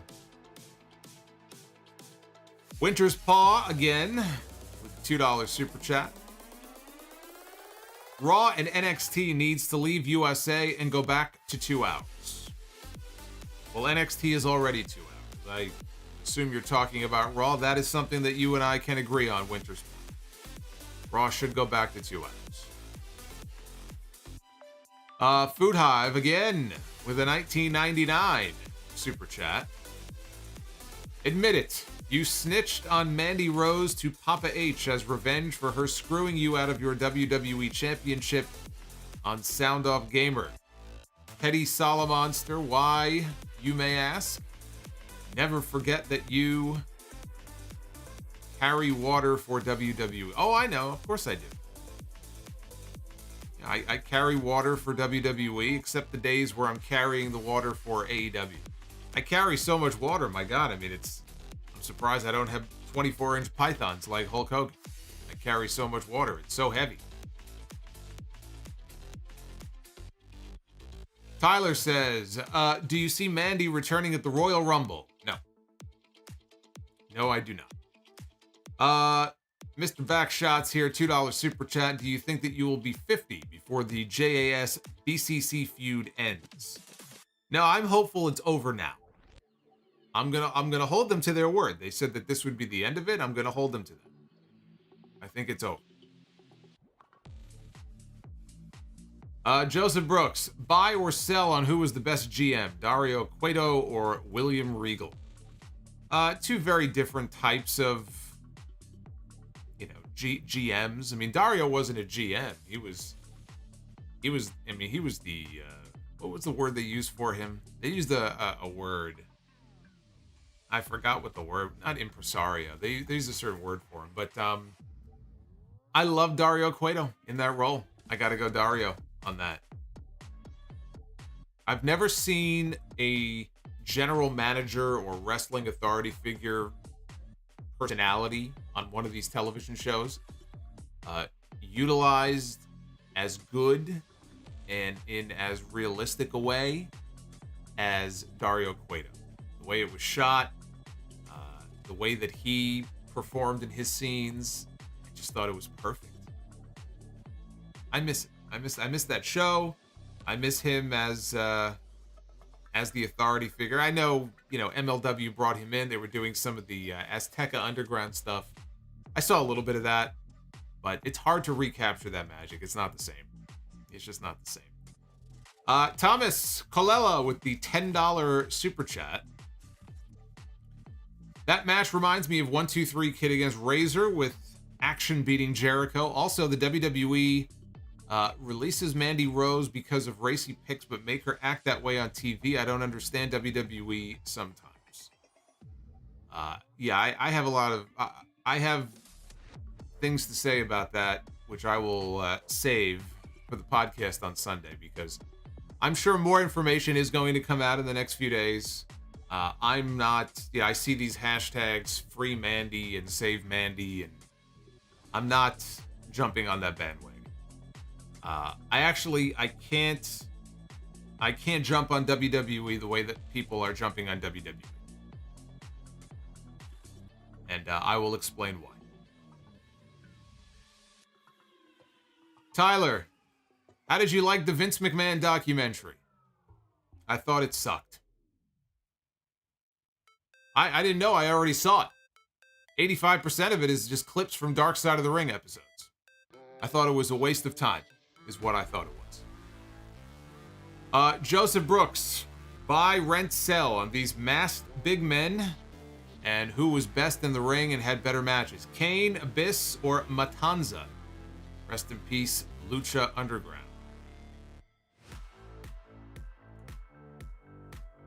I'm a big fan of early Kane. Those early years of Kane, 97, 2000, 2003. Kane, I think you got to put Kane at the top of that list. I would probably go in that order, to be honest with you. I'd probably go Kane, Abyss, and then Matanza. In that order. Flamethrower Fluff Salisbury with the $5 super chat. Just want to shout out my sons, Tyson and Kate. Or Tyson and Tyson and Kale. Is that Kale? Suzuki is blocked. Get out of here. There we go.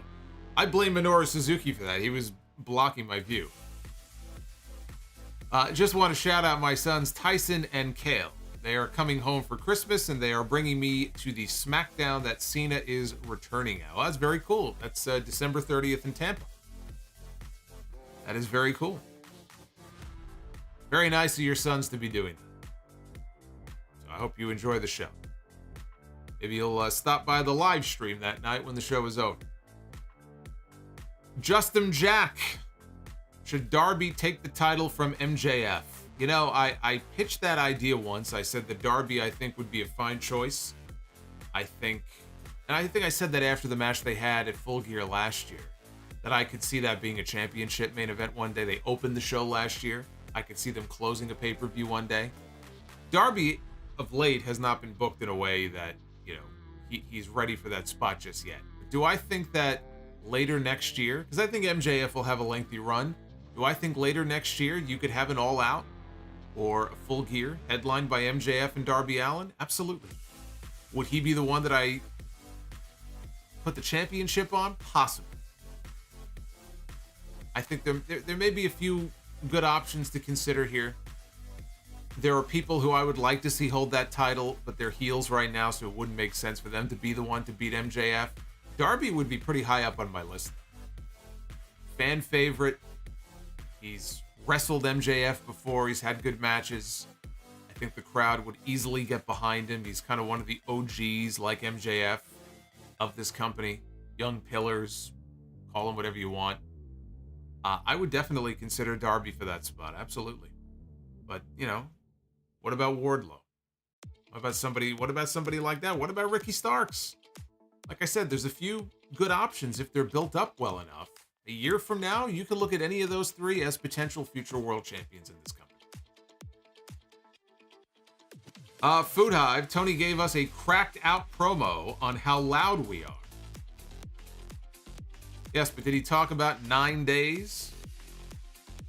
No? No 9 days? Drew Johnson says, Solomonster, you are the man. Thank you, Drew. Thank you for the $2.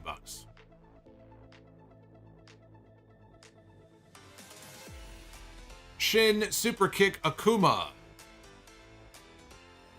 Yet they told Athena to be more like Mandy. I'll miss Mandy Rose. She had a killer run. Even though this is a AEW stream, more on Mandy on the flagship. See, Shin knows. Shin knows the drill. Emiliana. Hangman made me tear up tonight. Also, new goal. If Hangman gets cleared and gets to wrestle Moxley in a Texas death match, one day I am dropping 100 in the chat. Well, I know what stipulation match I'm rooting for now. I actually think there's a very good chance we do end up with a Texas death match with the two of them. I'm gonna hold you to that. Thank you, Emiliana. Nick Grosso, $4.99. No creative plans for Miro, but we have Jeff Jarrett going for the tag team title. Really? Yeah. Yep. And you know, there was one report, I don't remember if it was Fightful or where I saw it, that said, well, that's not entirely true. There's another side of the story that they presented some kind of creative to Miro and he turned it down or he rejected it. He didn't like the idea. Even if that were the case, it doesn't explain the 6 to 9 months prior to that they basically had nothing for him to do. You know, I mean, it's ridiculous at this point. It is ridiculous. There really is no excuse for him not to be on television in some kind of program doing something on this show. It just does not make any sense. He's not hurt. It just does not make any sense to him. Jacob Donnelly with the $5 super chat. I love how Jericho just woke up this morning and decided to recreate 1, 2, 3 Kid versus Razor Ramon tonight. Well, it worked. If that was his plan, I'll tell you what, man, it worked. Canadian Oddball. Only knock I have on AEW currently is the no selling of big moves. Bucks matches are the worst for it, and Death Triangle is getting them. Yeah, I think that's fair. I think that's a fair critique. Dick the Cock Johnson, $4.99 super chat. Action Andretti against Samoa Joe sometime within the next, 2 weeks would make sense in my opinion. I mean, you might be able to judge. I still feel like he needs more wins. I mean, I know he beat one big name in Jericho. He's a former champion, but I think before you throw the lamb to slaughter like that, maybe he needs a few more wins under his belt. Thomas Rondon, the most important news is we have no more Mandy Rose. Not a good night. And again, I'm going to be talking about the Mandy Rose stuff on Sunday. I just feel like first of all, we don't have the full story. And I can almost guarantee you there will be more details that come out for the people chanting free Mandy, that when more details come out, their tune may change a little bit. But again, just without getting into the whole thing, because this is an AEW stream, but my attitude about it, just knowing what we know so far, is whatever you think about how hypocritical it seems of WWE, the reality is, and I'm not debating that. I mean, look who you're talking to here. How many times on my show over the years have I ranted about this DUI, this DWI? How come they're treating this person differently than that? Why is there a double standard? I mean, we can go on all day about that, okay? That you get no argument from me out of that. I just don't think that really applies here. You're talking apples and oranges here. At the end of the day, what it comes down to, 2 words. Dollars, cents. Dollars and cents. That's what it comes down to. If WWE had a way to take a piece of the action that Mandy was getting, believe me, they'd be more than happy to.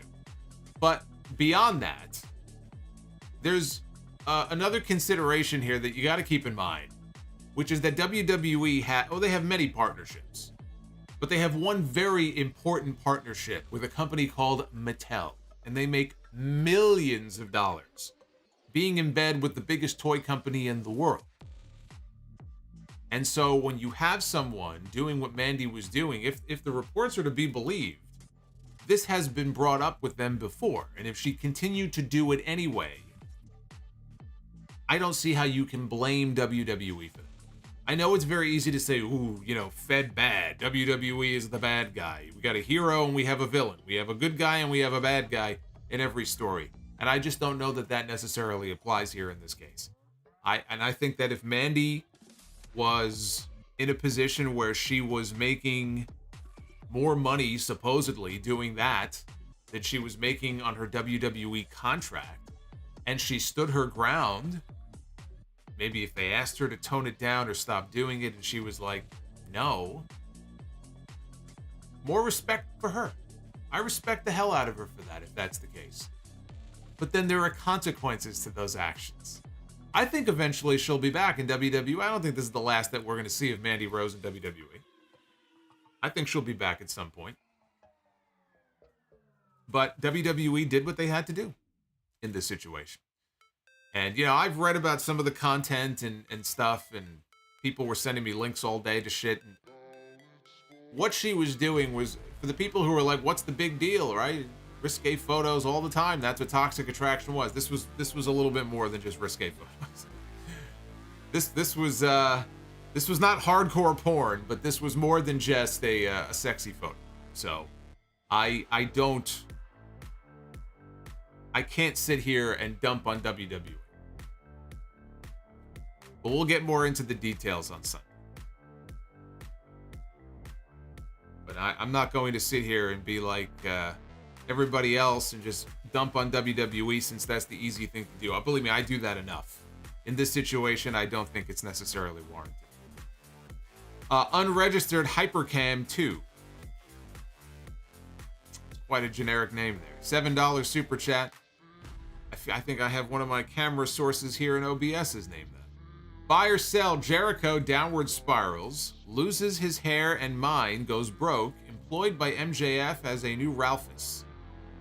Jericho personal security.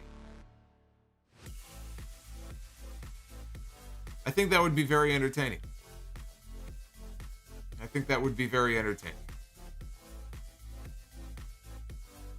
I'm down for Jericho as the new Ralphus. I actually think that would be a nice tribute to Ralphus.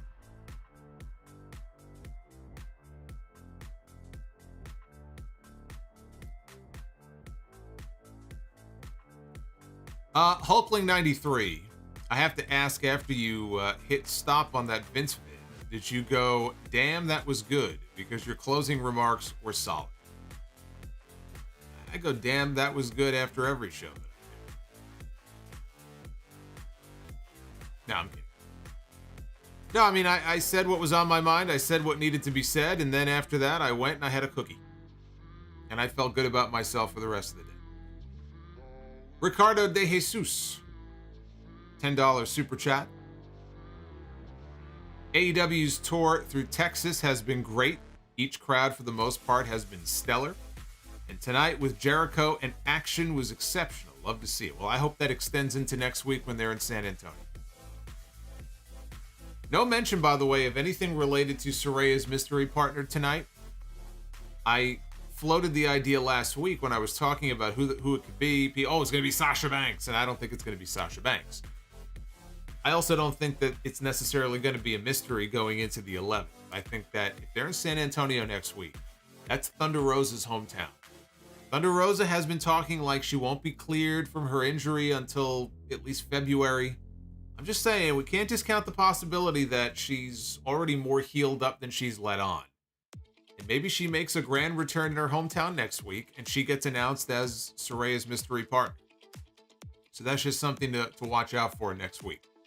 Because San Antonio really would be the best place for her to come back. If you want to guarantee a great reaction for Thunder Rosa when she walks out there, it's next week in San Antonio. Corey Blake, Solomonster, I wanted to ask, do you think Jericho is the most giving top guy ever? I think Jericho is one of the most giving top guys ever. I always think of The Rock. I think of Bryan Danielson. I think that there have been several top guys who have been more than giving of themselves and have lost to people lesser than them to try to put them over. I don't think Jericho's the only one, but I think Jericho... Look, you could put Flair on that list, right? Flair also jobbed. Probably more than he should have, to be perfectly honest with you. But Jericho's way up there. If he's not at the top, he's probably number 2 on the list. I always thought The Rock was for his level of star, whether he was in there with Hurricane or if he was in there with... I remember he had a match once with... was it Gangrel or someone? And Lance Storm, I know he lost once. It might have been a countout, but yeah, I mean, even working with some of the newer guys that would come into the company, you know, he gave them a lot in those matches. So I think he deserves a mention also. LaShawn C. He was more giving than Steve Austin was, I'll tell you that. Steve Austin was very protective of his spot. The Rock never even beat Steve Austin clean until WrestleMania 19, and that was because it was Austin's last match. He's like, fuck it, I'll lose. I'll go out on my back. It was a very lopsided rivalry if you look at all the matches that Rock and Austin had. It was very lopsided, right? He pinned Austin to win the Team Alliance against Team WWF match at Survivor Series. He pinned him in his last match.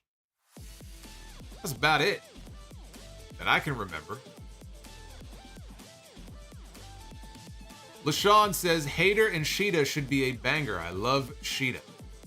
You know, I was listening to her in the promo, in the video package that they did tonight. And I don't know if it's just me. It sounds to me, listening to her promo, like Sheeta has really improved her English.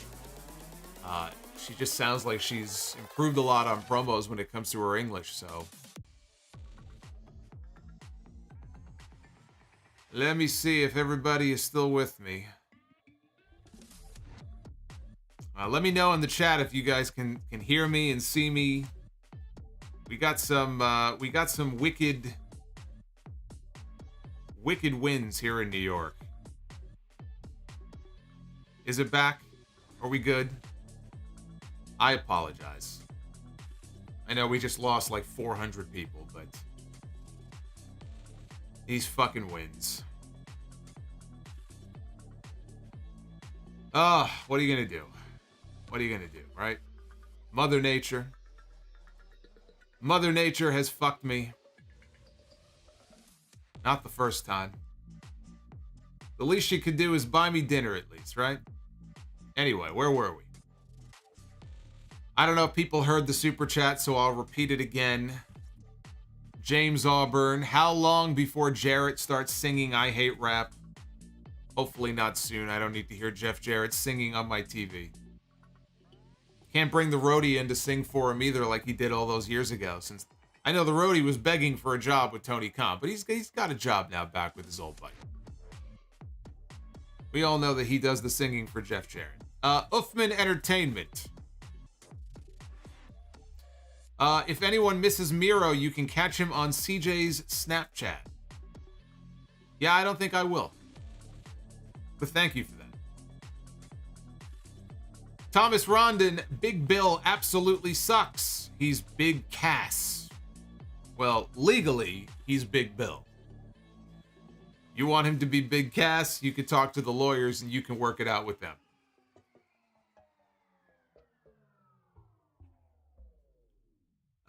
Lakers Pats. Nope, I got to yours. It might have cut out at that point, but I definitely read yours. Thank you, brother. Thank you for the $1.99. I appreciate that. I said there's no big boss man. Can't do it. There's no big boss man to pick the briefcase up when Triple H reaches up and tries to pull down the contract. Corey Blake with the $5 super chat. Ever since his feud with MJF, Wardlow's stock fell off and he's barely been seen. What do you think? I've been talking about that now for weeks. Wardlow is, I don't want to say ice cold, because like Hook, when you throw him out there, he still gets a reaction from the crowd, but his booking has been absolute dog shit. Wardlow will go down. Wardlow should have gone down when this year is over and the story of 2022 is written for AEW. Wardlow, this should have been a career year for him. He finally broke away from MJF.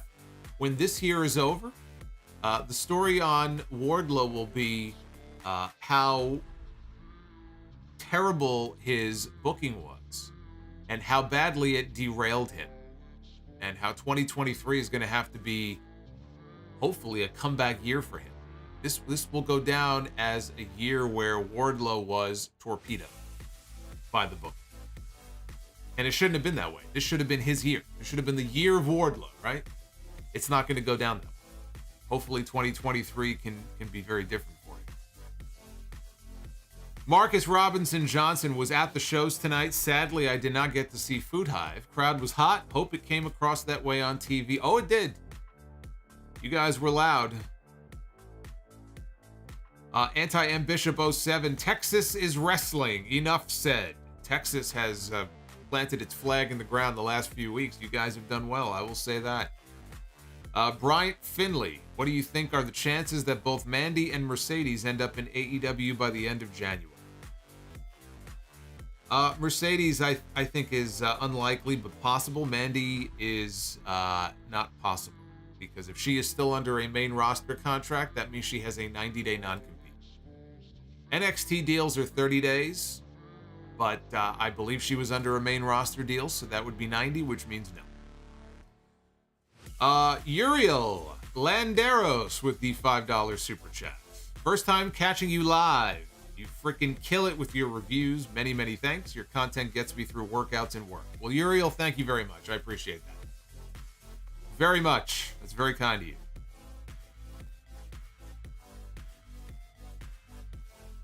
EJ Slemp, you forgot to mention one other person who wants Vince back, Pat McAfee.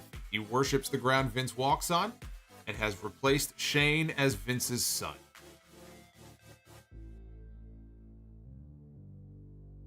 Well, I don't really care what Pat McAfee wants, quite frankly. He's going to get his money. He's going to get his bag from WWE regardless of who's running the company. So Pat McAfee gets to sit at ringside and call the shows. Pat McAfee does not have to sit at home and watch the shows.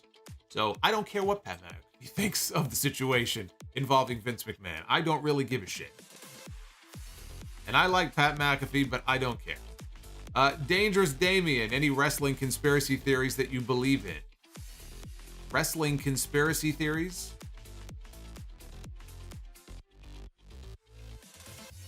None that I could think of. Nothing worth mentioning. Other than the one about Food Hive and Smurfette, but we won't get into that. Anti-M Bishop says, Free Miro. Queen Fire Panda. So I watched your review on part 1 of the last ride, saw the hair and the facial hair, and all I can say is, woof. Hashtag embrace the beard.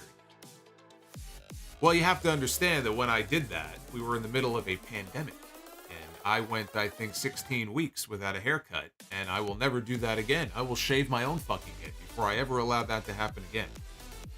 But I think I was at my hairiest around that period of time when I was doing the last ride reviews. Between the hair and the beard, kind of had a beard. I think I was at my hairiest during that period that you're referencing there. Yeah, if I go back and watch some of those videos from like mid 2020, I mean, it is just, man. Yeah, it was brutal. Red Emissary of Darkness, I was there for Dynamite tonight. I brought a sign that said, demote the EVPs. Wonder if you noticed it on screen. The message needs to be spread. I think I did. Were you in the first few rows? There was some sign that I saw. I think it might have been yours. I think I did see it. Ed Swoggle, hope that Triple H does not put Carmella with Toxic Attraction now. If Vince was in power, I could see them doing that. Yeah, the ones I feel the worst for, honestly, it's not even Mandy. It's Gigi and JC.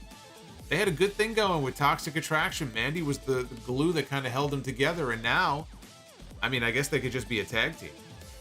But it kind of fucks them over. You know, it really does, in a way. It kind of fucks them over. And if we come to find out that Mandy was already warned before, she knew that she might get in trouble, she did it anyway. You know, again, more power to her if that's what she wanted to do. But, you know, it kind of fucked over Gigi and JC. So I feel bad for them. Hey, Mark, just subscribe to the channel. We got plenty of them here. We got plenty of Marks here in the chat. So join us. Mark. Welcome to the channel. Brian Finley, the who farted sign made me laugh pretty hard. Yes, but was it who farted? And then there was a guy, there was somebody once who, they must have been friends who came together, but there was a guy with a who farted sign. And then like 2 seats down was a guy that said, I think it was like me with an arrow pointing up or something. That was fun. That I laughed. HBKC83, were you a fan of the original main event Mafia? My brother thinks they were overrated, which I think is crazy. So I guess the original was what? The original was Sting, Kurt Angle, Scott Steiner. Was it Nash and Booker? Was that the group? I mean, I enjoyed, them together. I still remember the promo when they were sitting in the ring with Mike Tenay and Scott Steiner, was going off on Samoa Joe and saying that he's fat. Remember that? Remember laughing my ass off at that promo. I remember Kevin Nash. I'll tell you what I remember. Kevin Nash and Booker doing commentary as Black Snow and Chet Lemon. Now that was sports entertainment, is what that was. Chet Lemon and Black Snow made for a very, very enjoyable announced combo. That's why when Kevin Nash made his return in the Royal Rumble that year, and Booker T was on commentary, and he came out as Diesel, Booker was like, "That's my big homie." Oh no, I'm sorry. No, Booker made his return in that Rumble also. I'm talking SummerSlam. When Nash showed up at SummerSlam and powerbombed CM Punk, that's what it was. Booker was on commentary. He goes, "That's my big homie." And I thought, Chet Lemon and Black Snow. Gone but not forgotten. Food Hive says, I took Winter is Coming too seriously. Frozen stream. Yeah, really. I think Winter came and hit the fucking channel there for a few minutes. It was quick, though. It was quick. We're all good now. King Bling Blah. What does your family think about wrestling and fans? What does my family think about wrestling and fans? It's my brother, and about the only family that's left these days. I've said my brother's a wrestling fan. He used to be a bigger fan. He's not as diehard as he used to be, but he still pays attention to what's going on. Lost the Sauce Boss with the $9.99 super chat. I just found out Roxanne is the first WWE champion to be younger than me. Do you remember the first champion to be younger than you? Thanks for helping me through this last semester and being a good listen.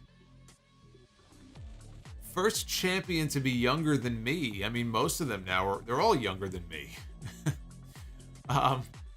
Yeah, I mean, Austin Theory. Fuck, I guess when Randy Orton won his first world title, what was he, 24? How old was Brock? I think Brock was 25. Right? When he became WWE champion for the first time. Yeah, no, I wasn't older than him at that point. But yeah, all the champions now are younger than me. LaShawn C. What former Joshi wrestler has been best used in the big American companies in your opinion? Nobody's had more success, I wouldn't say, than Asuka.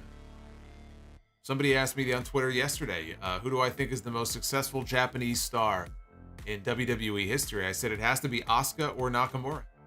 And if you force me to choose, I would say Asuka.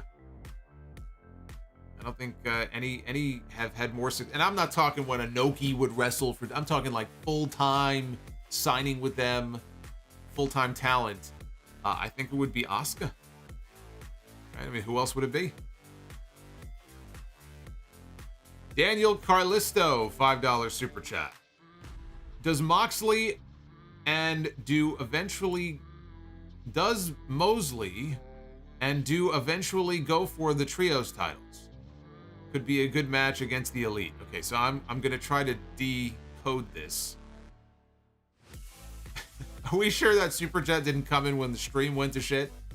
I'm assuming he means the Blackpool Combat Club. So Moxley Danielson and Claudio, or Moxley, Claudio, and Wheeler going for the trios titles. Yes, I think that they absolutely should. Why wouldn't they? If they're still together, I don't see why they wouldn't. Hey, Louie, welcome. See Louie joining us here in the chat. King Bling Blah, if the pandemic never happened, Roman stays babyface. Yeah, I mean, he stays babyface for a while, but I think by now he would have turned. I mean, there only would have been so much for him to do. By turning heel, it opened up so many new opponents for him to get in the ring with. I think it was inevitable that he probably would have gone to Vince and said, look, we're either doing this or I'm walking. And he probably would have gone heel later than he did. Lost the Sauce Boss again with the $4.99. Also, I have more free time over winter break. As a fellow October baby, I'm trying to get more into horror movies. Any recommendations? Ooh, you've come to the right place. Not only with me, but with this chat. So everybody in the chat, give Lost the Boss Sauce, or Lost the Sauce Boss. Kind of dyslexic on that one. Give him your one, just one per person, your best horror recommendation. Obviously, you know, my favorite movie is Halloween. The original Halloween, 1978. Not a very bloody movie, but very suspenseful, old school, classic horror. So I would definitely watch Halloween, but there have been a lot of, there have been so many. I mean, I'm a fan of Halloween. I'm a fan of The Thing and The Mist. And I mean, there's too many to name. I'm sure people will have a bunch of suggestions, though, in the chat, though. Yeah, I mean, the original Saw, make sure you see that. That's still the best of all the Saw movies. Yeah, I mean, Chucky, Black Christmas, Candyman. I was never really a Candyman fan. Scream.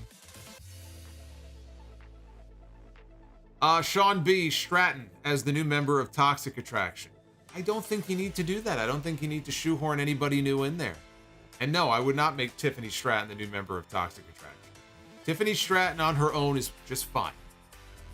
Don't fuck her up by trying to plug her into something that she didn't belong to in the first place. Tiffany Stratton is going to be your next women's champion. She's going to be the person to beat Roxanne Perez for the belt, just like I outlined on the show.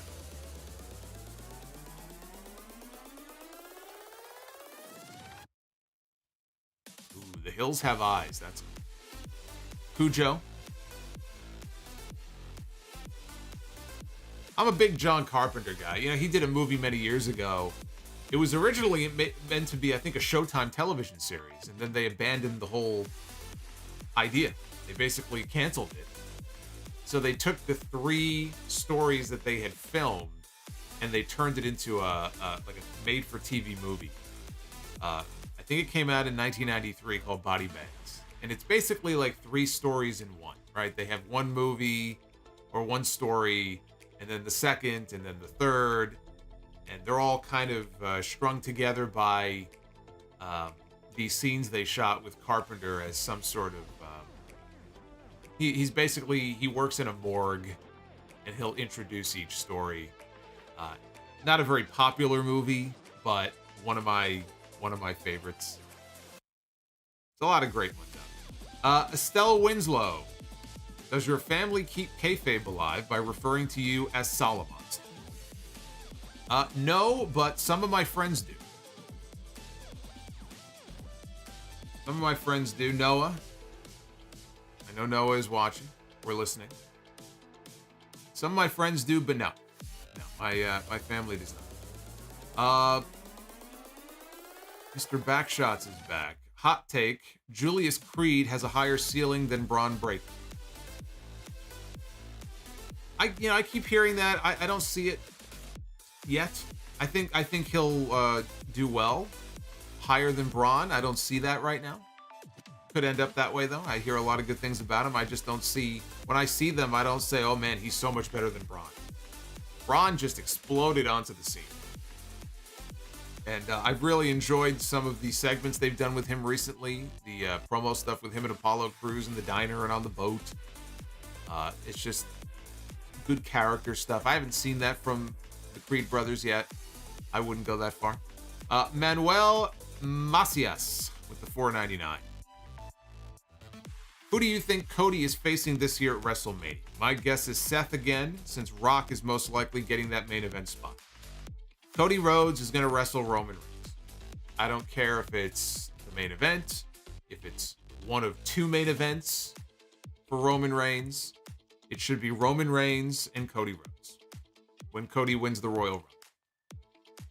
How they get there, I just outlined that on the podcast last week, but how they get there is up to them.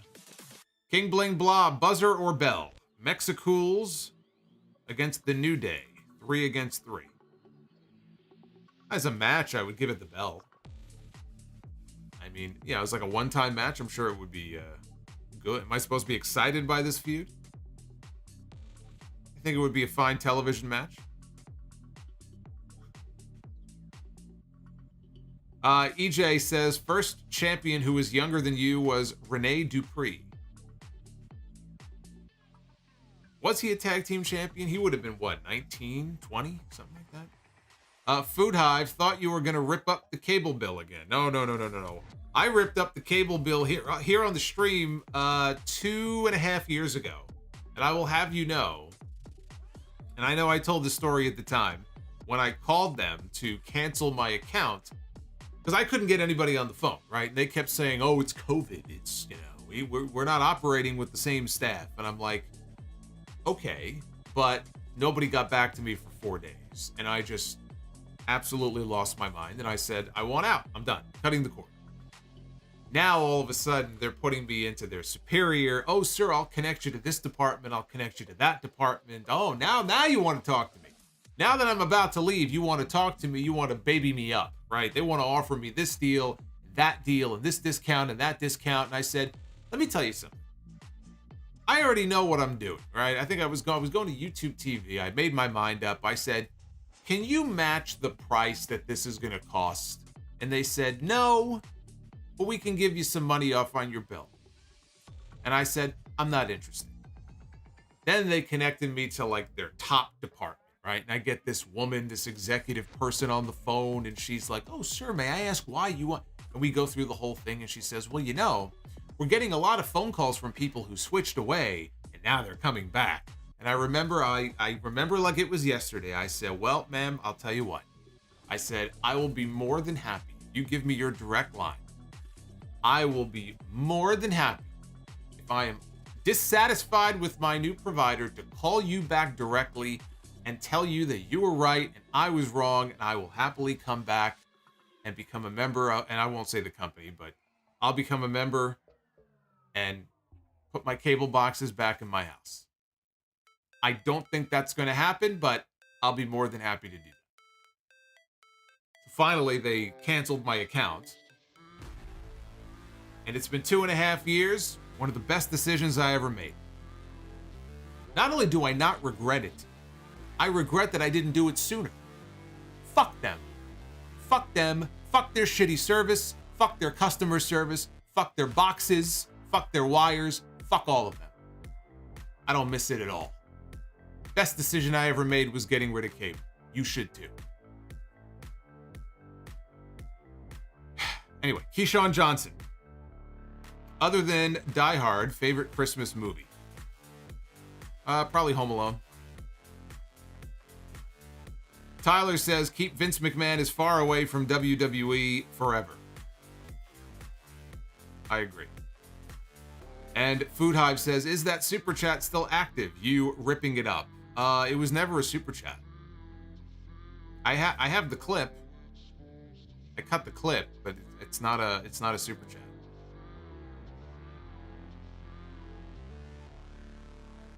Got me all wound up. Fucking cable.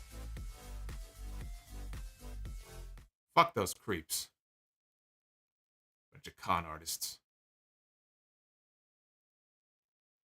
You ever notice how they charge you more as their service gets worse?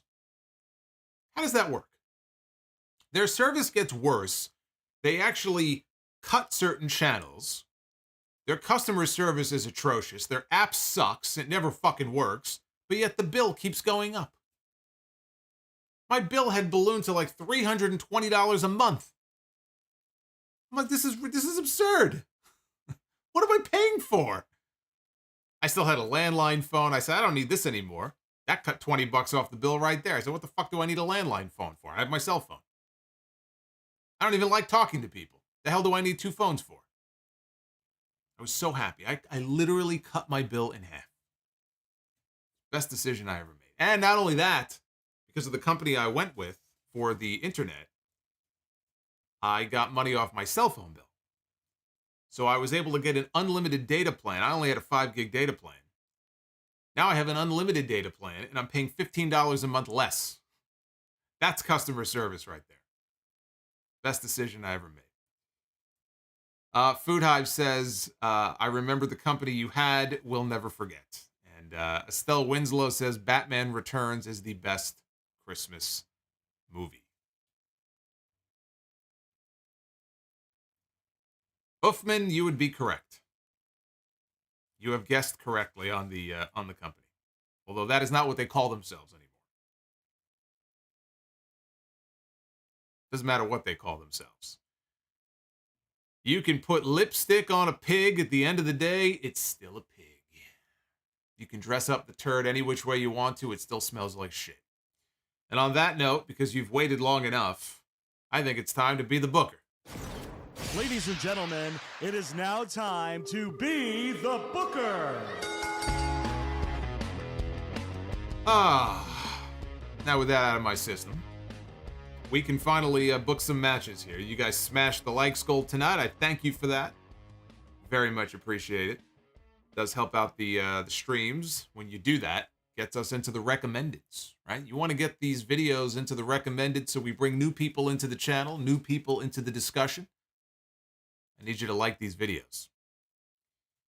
We begin here with The Big Show. Are we repeating Monday night? Didn't I pick him on Monday? Why is he back again? The Big Show. I could have sworn I just picked him on Monday. What was the match, by the way, that we did? It was The Big Show against who? I don't even remember what the match was. Big Show going to go one-on-one with Papa Shango.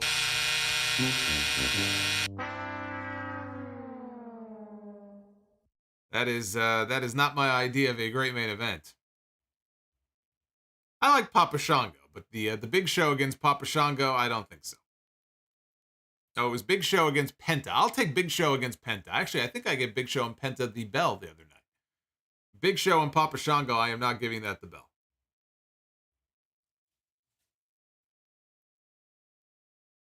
Be kind of funny here if we land on Mandy Rose tonight, wouldn't it? Let's see. We begin the women's side with Rhea Ripley. A very different looking Rhea Ripley. This is NXT Rhea Ripley here in this photo.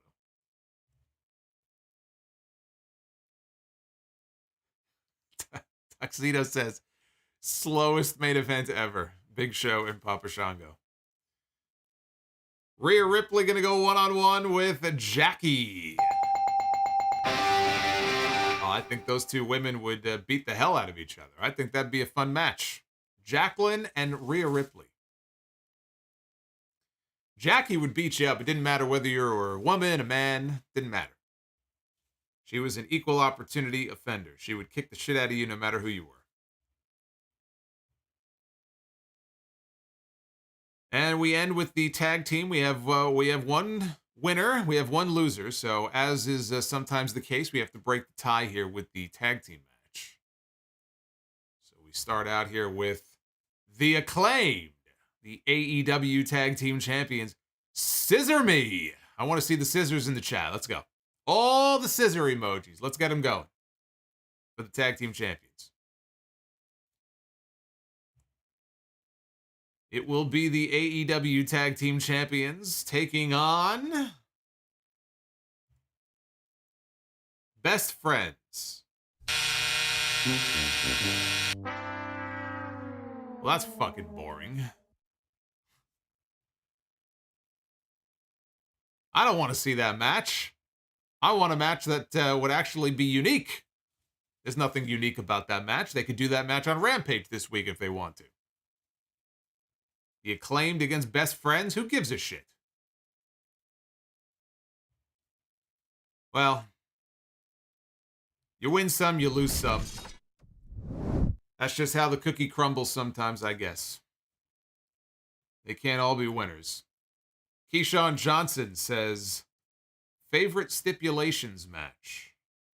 What is my favorite stipulations match? I've always been a fan of the Royal Rumble. But I mean, as far as a singles match, I'm a big fan of the Falls Count Anywhere stipulation, though, when they make use of the stip and they actually take the match backstage or they go outside. I've always found that to be fun. Going back, and that goes back to at least as far back as the hardcore title back in the late 90s. But I'm a Royal Rumble guy.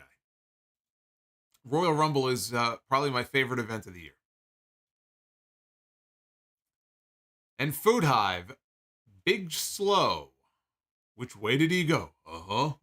Which way did Shane go? You know, when the story of this year is finally written, you know, we're talking about Vince McMahon stepping down, now rumors that he wants to come back, Triple H taking over creative, Stone Cold Steve Austin wrestling in the main event of WrestleMania, Cody Rhodes leaving AEW and coming to WWE, William Regal being fired, coming to AEW, leaving AEW, going back to WWE, all in the same year. There's been some crazy shit that's gone down this year. But lost in all of that is the fact that Shane McMahon made his return at the Royal Rumble and then was sent home by his father. That's a pretty big story, too. And nobody talks about it because it's been completely overshadowed by all the other crazy shit that's happened this year. What a year. What a year this has been. And it's not over yet. We have a few weeks left with the Mandy Rose story today, right? I mean, anything can happen. You may wake up tomorrow, there could be another story. Sonny, yeah, Tammy Sitch, right? Killed somebody.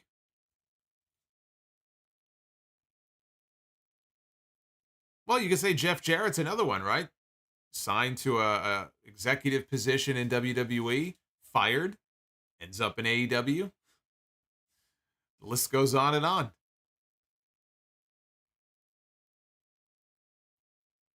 Food Hive says, Jackie is from Dallas and AEW is here. Be the Booker curse.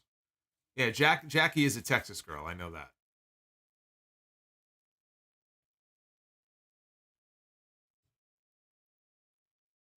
What is Shane doing now? Plotting his revenge, I guess.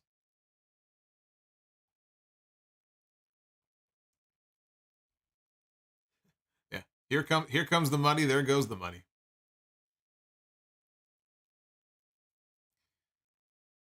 Crazy. All right, I'm all caught up on your super chats. This has been a long stream, despite our little hiccup there because of the wind. Now the wind has died down, so it's calm.